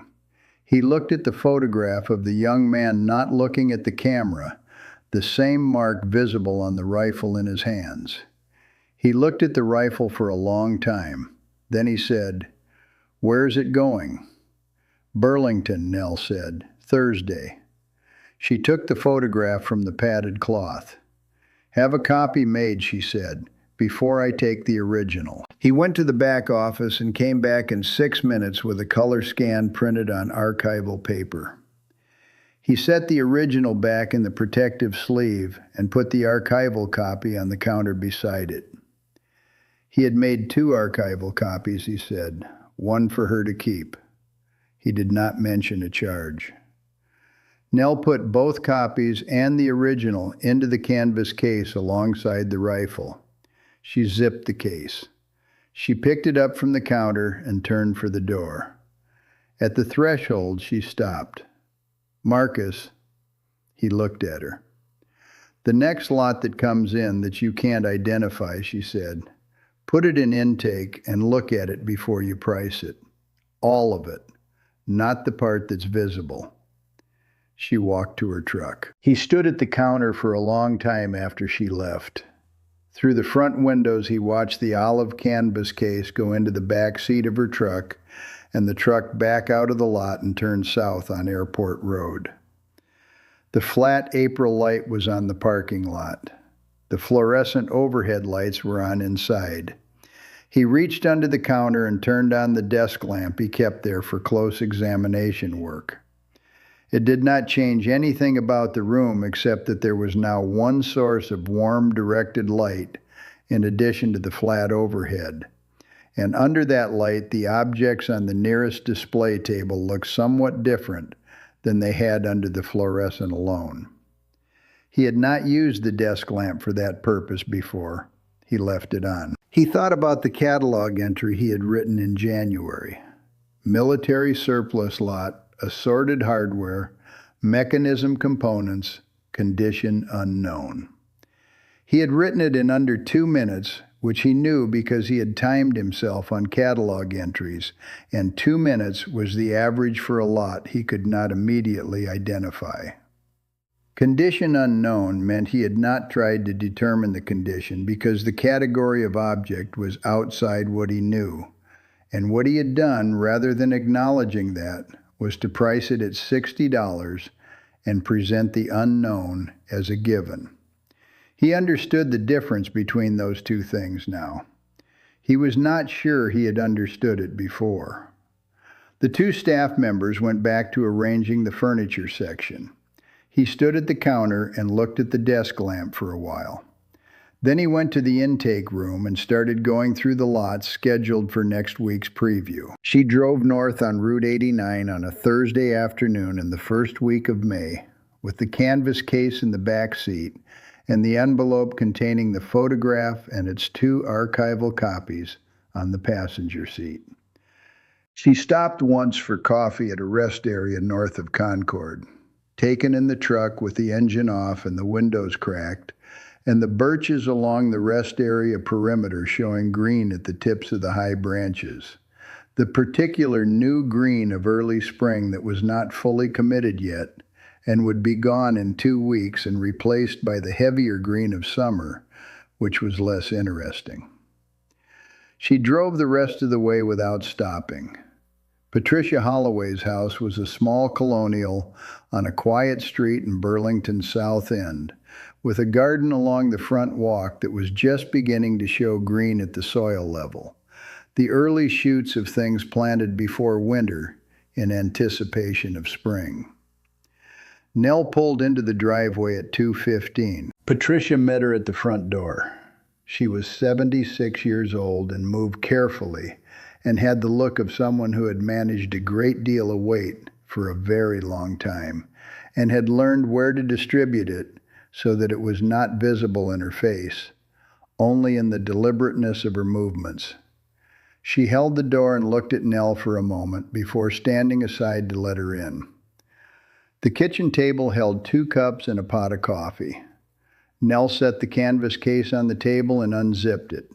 She removed the rifle and set it on the cloth she had brought, a square of clean linen she had used for transport of finished objects for 20 years, and positioned it so that the underside of the forward stock was accessible without handling. Patricia sat across from her. She looked at the rifle for a moment, and then she reached out and touched the forward stock with 2 fingers. Not the marking specifically, but the wood adjacent to it. The way a person touches something they have not decided yet whether it is real. Then she moved her fingers and found the marking. She kept her fingers there. She did not say anything for a while. Then she said, "He mentioned the marking in the letter. He described where he put it. I always imagined it very small. It is small." 2.5 centimeters, Nell said, total for both lines. Patricia looked at the marking for another moment. Then she took her hand back. Nell opened the envelope and removed the photograph in its protective sleeve and set it on the table. Patricia picked it up. She held it under the overhead kitchen light and looked at her father for the first time, in a context that was not the formal induction portrait her mother had framed in 1941, the one in which he was looking at the camera with the specific expression of a young man who has been told to hold still. She said, "He's not looking at the camera." "No," Nell said. "He never did. My mother told me. She said the only time she ever got a photograph of him looking at the camera, he was looking away a second later, and she spent years being sorry she hadn't taken the picture a second earlier. until she decided she preferred the one she had, because at least he looked like himself. Patricia's voice was steady.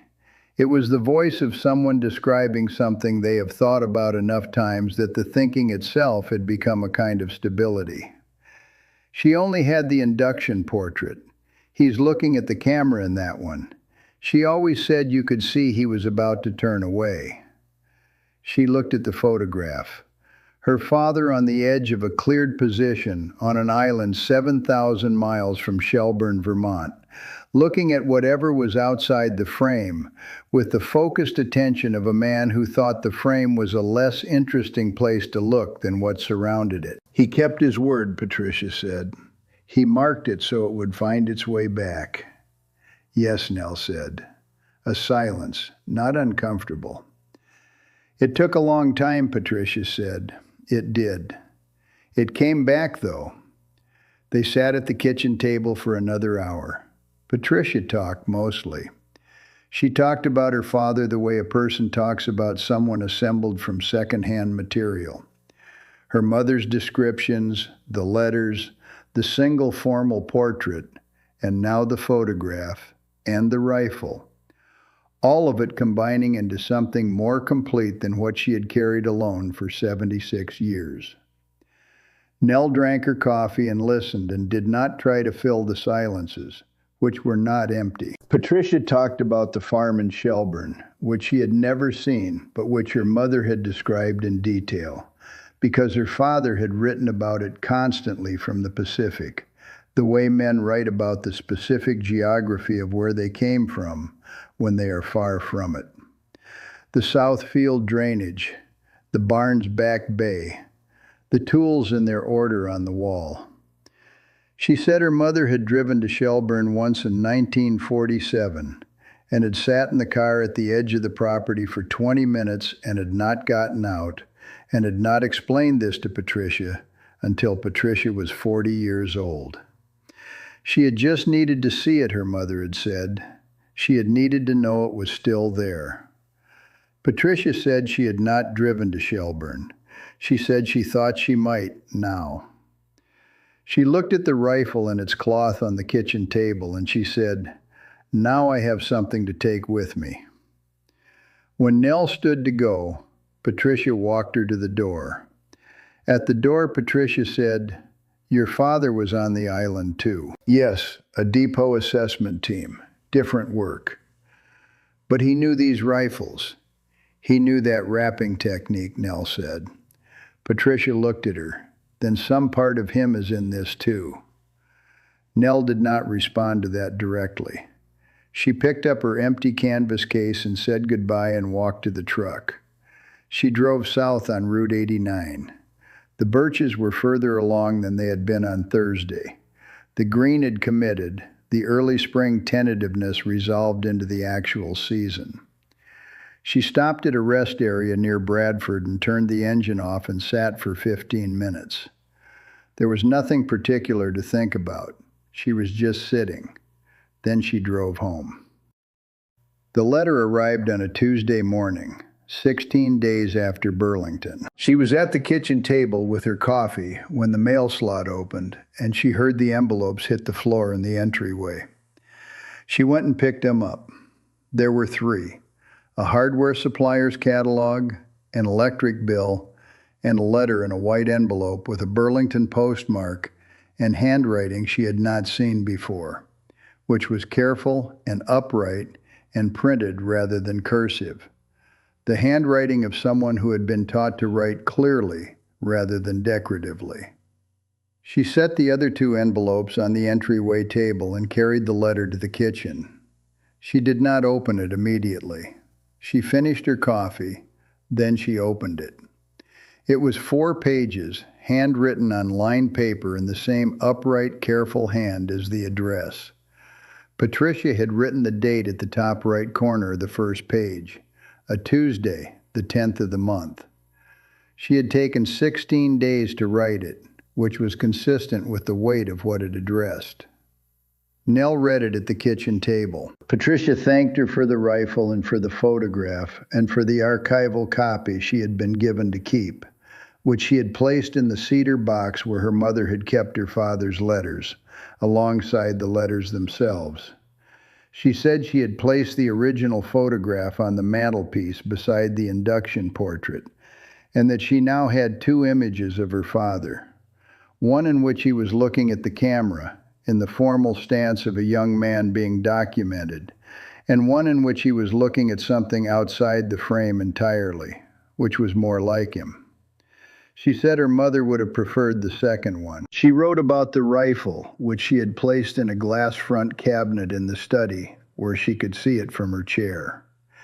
She had looked at the DR marking through a magnifying glass she had borrowed from her husband's desk drawer, which had not been used in 4 years since her husband died. She said the marking was very small and very clear, and that looking at it with the glass she had felt something she could not accurately name, which was the experience of being very close to a thing her father had touched. Near the end of the 3rd page, Patricia wrote that she had gone back to the cedar box after Nell left and reread the letter from 1942. She had read it many times in the past 53 years, but she had read it this time knowing the rifle had come back, which was a different reading.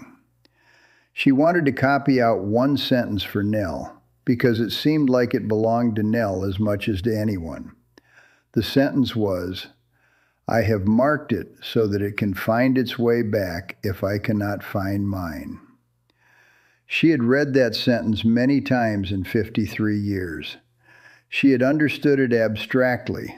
She had not understood it specifically until a woman in New Hampshire had paid $60 for a cardboard box and taken it home and spent 6 weeks learning the name on it. The last paragraph of the letter was short. Patricia wrote, "He was right that the marking would be legible to someone who knew what they were looking at. He just did not know how long it would take, or who that person would be. I think he would have liked knowing it was someone who keeps her husband's tools in his order and not her own. I think he would have understood that specific form of holding on." Nell read the letter to the end. Then she read it again. She folded it along its original creases and put it back in the envelope and set the envelope on the kitchen table. She looked at it for a while. Through the back window, the workshop was visible, the outline of the bench in the early light, and in the corner of the bench nearest the window, the carved initials she did not need to see clearly to know were there. She put on her coat. She picked up her coffee and the envelope and carried both to the workshop. She set the envelope on the bench beside the field manual, which was still open to page 47, which she still had not closed. She looked at her father's annotation in the right margin, the 4mm correction, the confirmed at the end, the pencil harder and more compressed than the earlier notes, written by a man who had kept annotating a document long after the war was over, because some knowledge was worth keeping, whether or not anyone else was keeping it with him. She looked at the new box on the right side of the bench.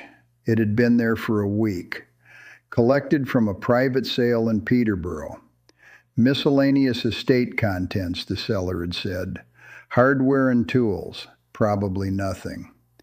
It was sealed with tape. She had not opened it. She took the loop from her coat pocket. She pulled the tape from the box flap and opened it. The smell that came up was not cosmoline. It was the specific damp wood smell of a box that had been sealed for a long time in a cellar, which was its own kind of information. She looked at the contents without touching them. Several components, the largest of which was iron or steel, heavily patinated, the surface oxidation uniform in a way that suggested consistent storage conditions rather than intermittent exposure. A length of what appeared to be a barrel, wrapped in cloth, smaller items below. She pressed the loop to the largest component and leaned in and began to read. A man marked a rifle on an island in the Pacific in November of 1942, so that something of himself could find its way back. It did. It just needed someone who knew how to read what he had left, and who would do the work without requiring anyone to watch. Subscribe to this channel. These are the stories of people who carry the knowledge quietly and keep doing it. The ones the room does not notice until the work comes back.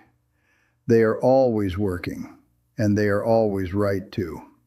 3 weeks after Patricia's letter arrived, Nell filed the Johnson documentation folder. The folder was 3 inches thick by that point, 61 photographs arranged in sequential order by session date, each labeled in pencil on the back with the date, the component or surface photographed, the lighting setup, and the magnification used. The blue notebook's pages, removed and placed in archival sleeves, with the notation system consistent from the first entry to the last. The 3 letters from the institutions, each with her own supplements attached. Tarver's letter from the Historical Division with the quartermaster log entry transcribed. The World War II Museum's appraisal letter with the range noted.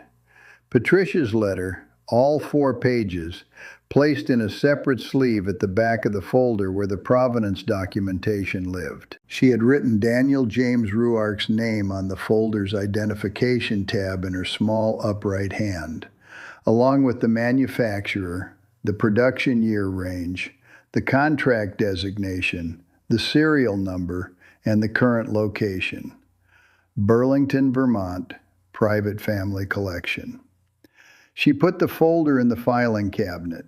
The filing cabinet was a 4-drawer metal unit against the left wall of the workshop, gray, manufactured sometime in the 1970s, purchased at an office surplus sale in 1991. George had spray-painted the front of each drawer with a code for what it held. The top drawer was current projects. The second was completed documentation for objects still with their owners. The third was completed documentation for objects in institutional collections. And the bottom drawer held reference material. The 1978 catalog and its companions, the journal monographs, the field manuals and technical papers she had accumulated over 40 years. The Johnson folder went in the second drawer. She pushed the drawer closed and stood at the cabinet for a moment. The second drawer held 43 folders.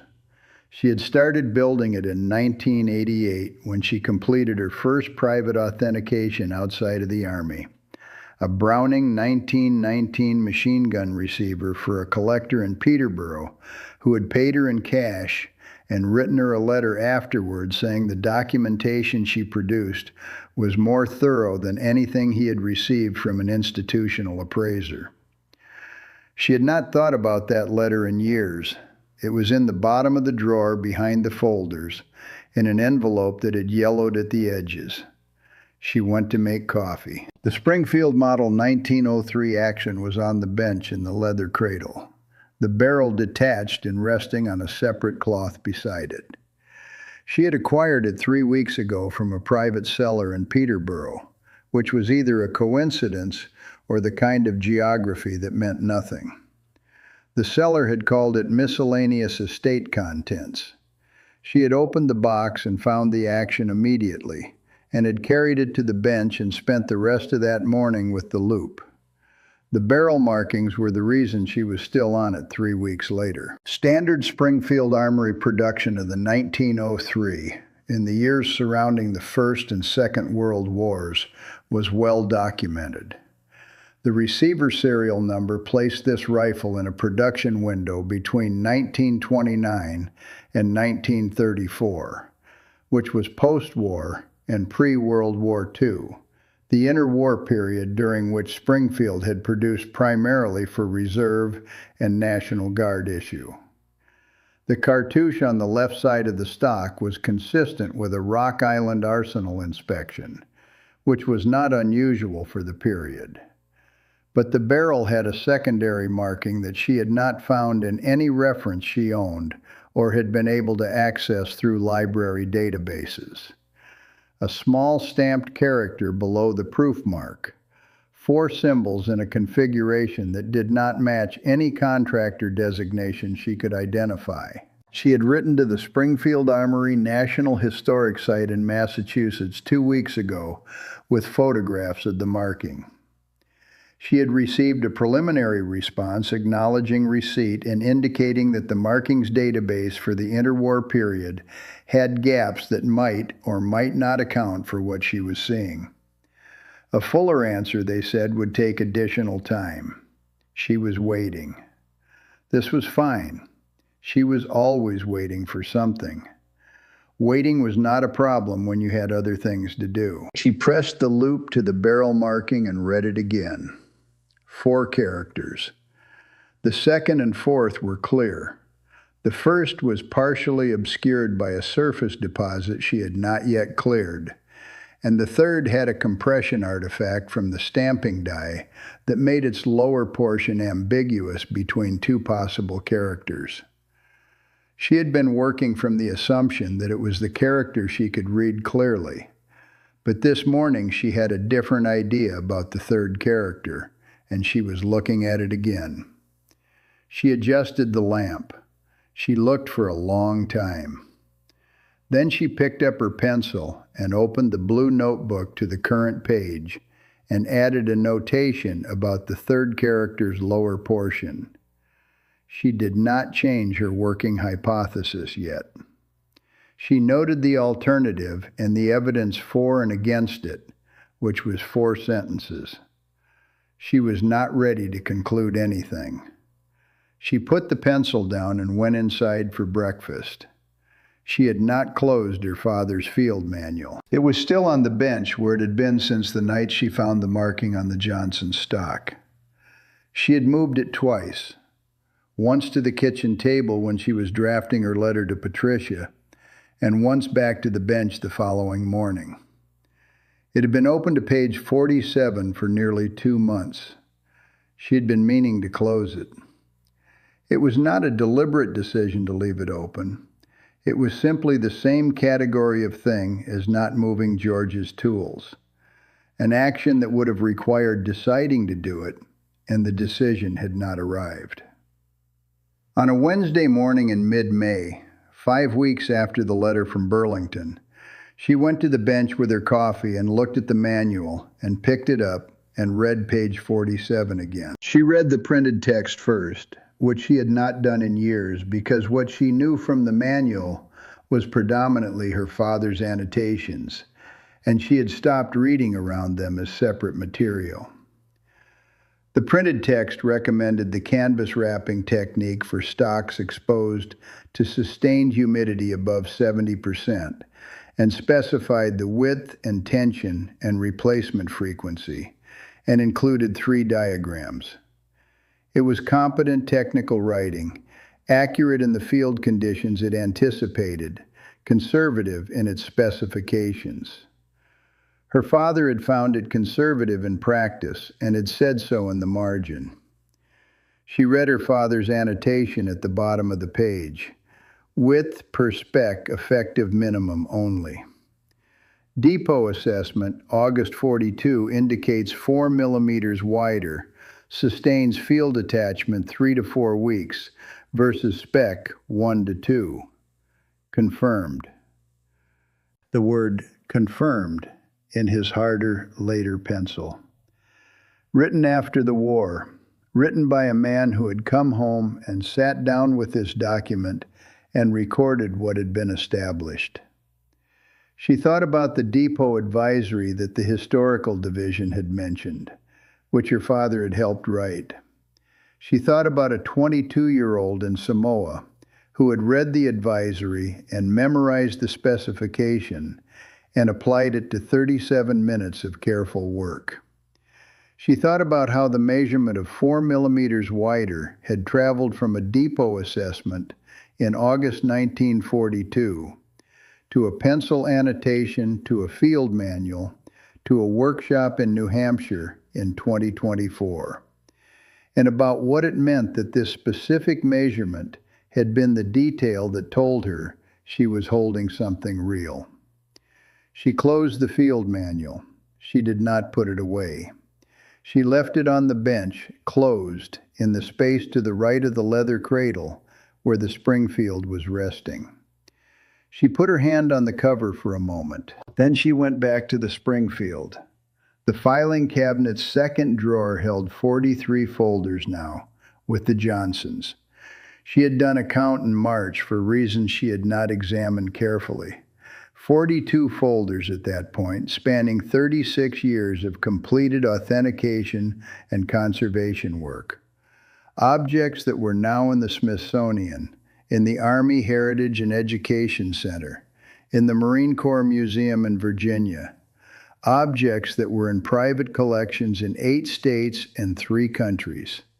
Objects that had gone back to families who had not known what they had until she told them, and had kept them afterward with the knowledge attached. The institutional folders were in the third drawer, 16 of them. She knew from the Keene Sentinel article, which Odom had researched thoroughly, that the provenance documentation for 12 of those objects was cited in acquisition records as the primary authentication source. Attributed in 11 cases to museum staff programs, and in 1 case to a private authentication firm that had used her report as its basis and had not mentioned her name in its billing. She had known this since 2011, when a researcher had called her landline to ask a follow-up question about a receiver measurement in a report from 1994, and had mentioned, in passing, the name of the firm that had submitted the documentation as its own work.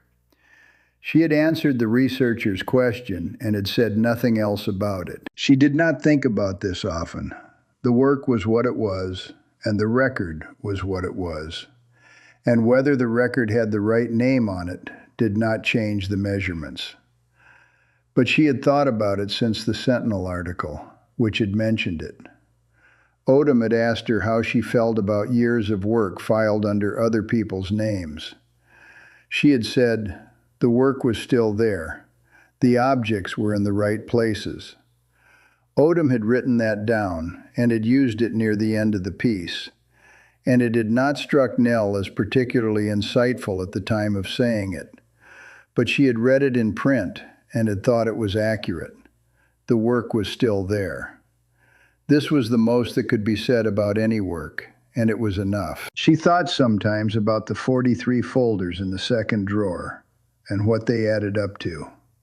Not the hours, which she had stopped counting when George stopped counting them, and they had mutually decided in 2003 that the accounting was not the point.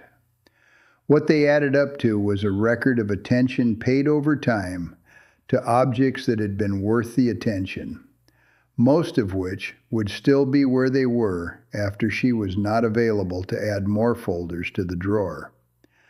The Smithsonian did not plan to deaccession the Browning receiver.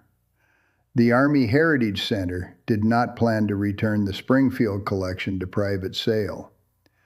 The families in the 8 states and 3 countries would eventually make their own decisions, but she was not the relevant variable in those decisions. She had done what could be done. The rest was not hers to control, which she had understood since the first folder went into the second drawer in 1988, and which had not required understanding again since. She went back to the Springfield. She spent the afternoon on the surface deposit, obscuring the first character of the barrel marking. She used a diluted consolidant on a cotton swab, working at the edges of the deposit rather than at its center, loosening the periphery and allowing it to come away on the swab in stages rather than attempting to dislodge the whole accumulation at once. This required patience of the specific active variety, continuous attention to whether the deposit was releasing correctly, adjustment when it was not, the judgment of when to stop and wait for the next session. She worked for 90 minutes and cleared approximately 60% of the deposit without disturbing the marking beneath. She photographed the clearing progress and added a note to the blue notebook and covered the receiver with a clean cloth and went inside. The backfield was visible through the kitchen window. the May light on the grass, which had committed to the full green of late spring. The tree line was fully leafed. In February, the field had been brown and the tree line bare, and the light had been the flat, gray light of a month that did not intend to be pleasant. 4 months later, the same window showed a different version of the same geography, which had been there all along. She thought about the Springfield and the alternative reading of the third character, and whether it changed anything, and she decided it might. And she thought about the letter from the Springfield Armory that she was waiting for, and she decided to be patient, which was not a decision so much as a recognition that patience was what the situation required, and she was capable of providing it. She thought about Daniel Rourke finishing the edge of a draw knife in the light from the barn's open bay door before going in for supper, and about what that gesture had cost him and what it had preserved. She made dinner. The phone rang at 9:15 on a Thursday morning. She was at the bench with the Springfield in the loop, working on the last section of the surface deposit. She went inside on the third ring. The voice on the other end was Marcus Callahan's. She recognized it without his saying his name. He said his name anyway, which she had noticed people did when they were not sure of their welcome, and wanted to give the other person the option of placing the call before they had to proceed with it. He said he had a lot at the current intake that he couldn't identify. He said he had been working on it for 2 days before calling, which he offered not as a credential but as context. He said he had made 2 phone calls that had not produced a clear answer. He said he was calling before pricing it. She asked him what the catalog entry looked like. He read it to her. The entry was longer and more specific than catalog entries she had seen from Millbrook before. He described the largest component by dimensions and material and visible surface treatment. He described what he could identify about the mechanism as opposed to what he could not. He used the phrase, "I don't know the term for this," but rather than guessing, which she noted. He described 3 secondary components in the same manner: what he could see, what he could not determine, where his knowledge stopped. It took him 4 minutes to read the entry. A February entry from Marcus Callahan would have taken 30 seconds. She listened without interrupting. When he finished, she was quiet for a moment, thinking about what he had described and what category of object it suggested. She had a working idea. She did not share it because a working idea was not information, and she would not have shared a working idea in February either. What she shared was a question. She asked him 2 questions. He answered the first accurately and said he did not know the answer to the second, which was the correct answer because the second question was one she had asked to establish whether he would guess. She said, "I'll come Tuesday morning, before the preview opens." He said, "Thank you." He said it without elaboration. She said goodbye and put the phone back in its cradle. She stood in the kitchen for a moment.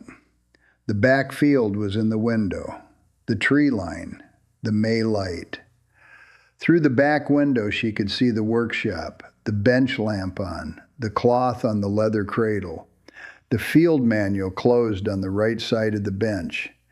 George's initials where the maple met the wall. She thought about the fact that he had called before pricing it. She thought about how different that was from what he had done in February, and about how the difference was not dramatic and was not a transformation and was not a lesson learned in the way lessons were dramatized, which was all at once with an audience. It was simply that he had looked at the lot for 2 days and had made 2 calls that didn't answer his question, and had then called someone who might. It was the correct sequence of actions for a person who had an object he could not identify and wanted to know what it was before putting a price on it. She did not perform anything about this. She just stood in the kitchen for a moment and then she went back to the workshop. The surface deposit on the first character of the Springfield barrel marking came away in the Thursday afternoon session. She had the lamp at a raking angle and the loop pressed to the barrel, and she cleared the last section of deposit with 3 careful passes of the swab, and then she looked at what was there. The first character was a letter. She had expected a letter. What she had not expected was which letter. It changed the reading of the marking in a way that changed its likely origin and potentially its production context. And she sat back on the stool and thought about this for a while. She had been working from a hypothesis. The hypothesis was wrong. This was not a problem. A wrong hypothesis eliminated a range of possibilities and narrowed the field, and eliminating the wrong answer was part of finding the right one. She had been working in this field for 40 years, and she had held incorrect preliminary hypotheses on 9 previous objects.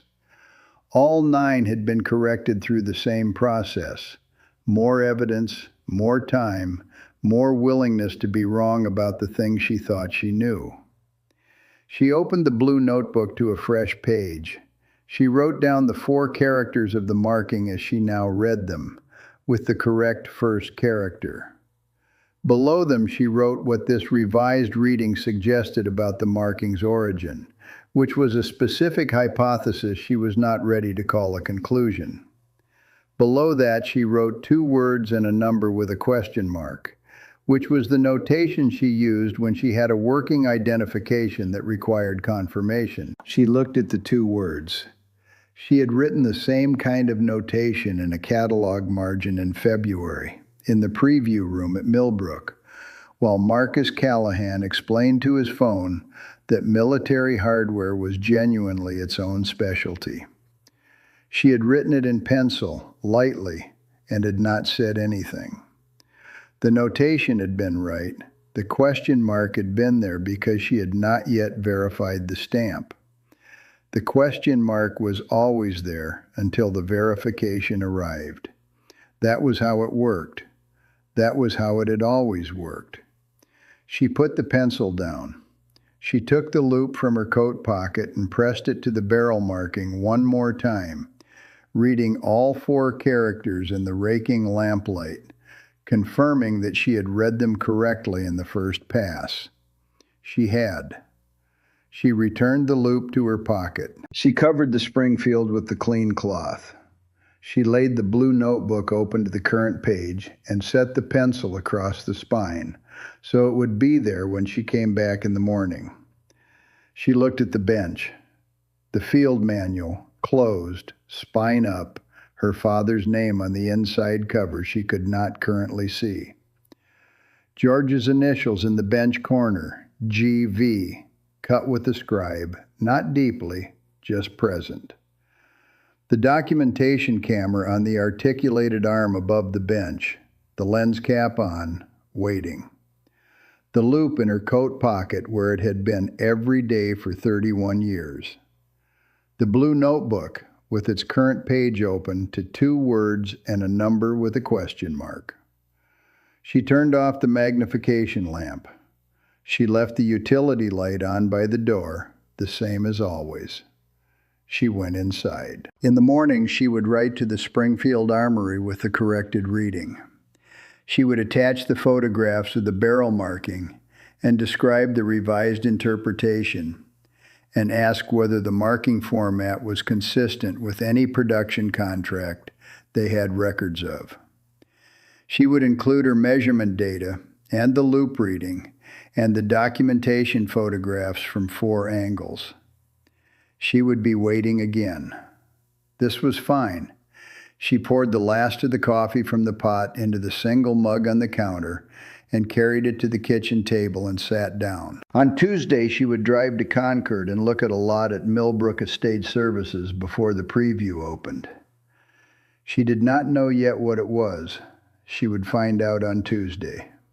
She would bring her loop, which was in her coat pocket where it always was, and the blue notebook with the current page open to 2 words and a number with a question mark, and she would look at what Marcus had found the same way she looked at everything, by ruling out what it was not, until what remained was what it was. She had been doing this for 40 years. She would be doing it on Tuesday. These were the same statement. She thought about Daniel Ruark for a moment. Not the rifle, not the marking. Just the young man in the photograph, not looking at the camera, paying attention to whatever was outside the frame on an island he was not going to leave. She thought about what it had taken for a $60 cardboard box to travel 82 years and end up on the right bench. She thought about what would have been lost if she had not gone to the preview on a Tuesday in February. And then she stopped thinking about it, because that line of thinking was not useful, and she had always known it was not useful, and the work was what mattered, not the hypothetical where the work did not happen. She drank her coffee in the quiet kitchen. The workshop lamp was visible through the back window. The utility light by the door, warm and specific in the late afternoon light that was coming through the windows at an angle now that May had lengthened the day past what February allowed. The bench was in partial shadow except where the utility light reached it. She could see the outline of the field manual and the leather cradle and the cloth over the Springfield and the corner of the bench where the initials were, though she could not see the initials themselves at this distance in this light. She knew they were there. She finished her coffee. She got up and rinsed the mug and set it on the drying rack and went to the desk in the study to write the letter to the Springfield Armory, which she would mail in the morning, which she would write tonight, because there was no reason not to and every reason to, which was the way she had always done things, since before she had words for what the way was.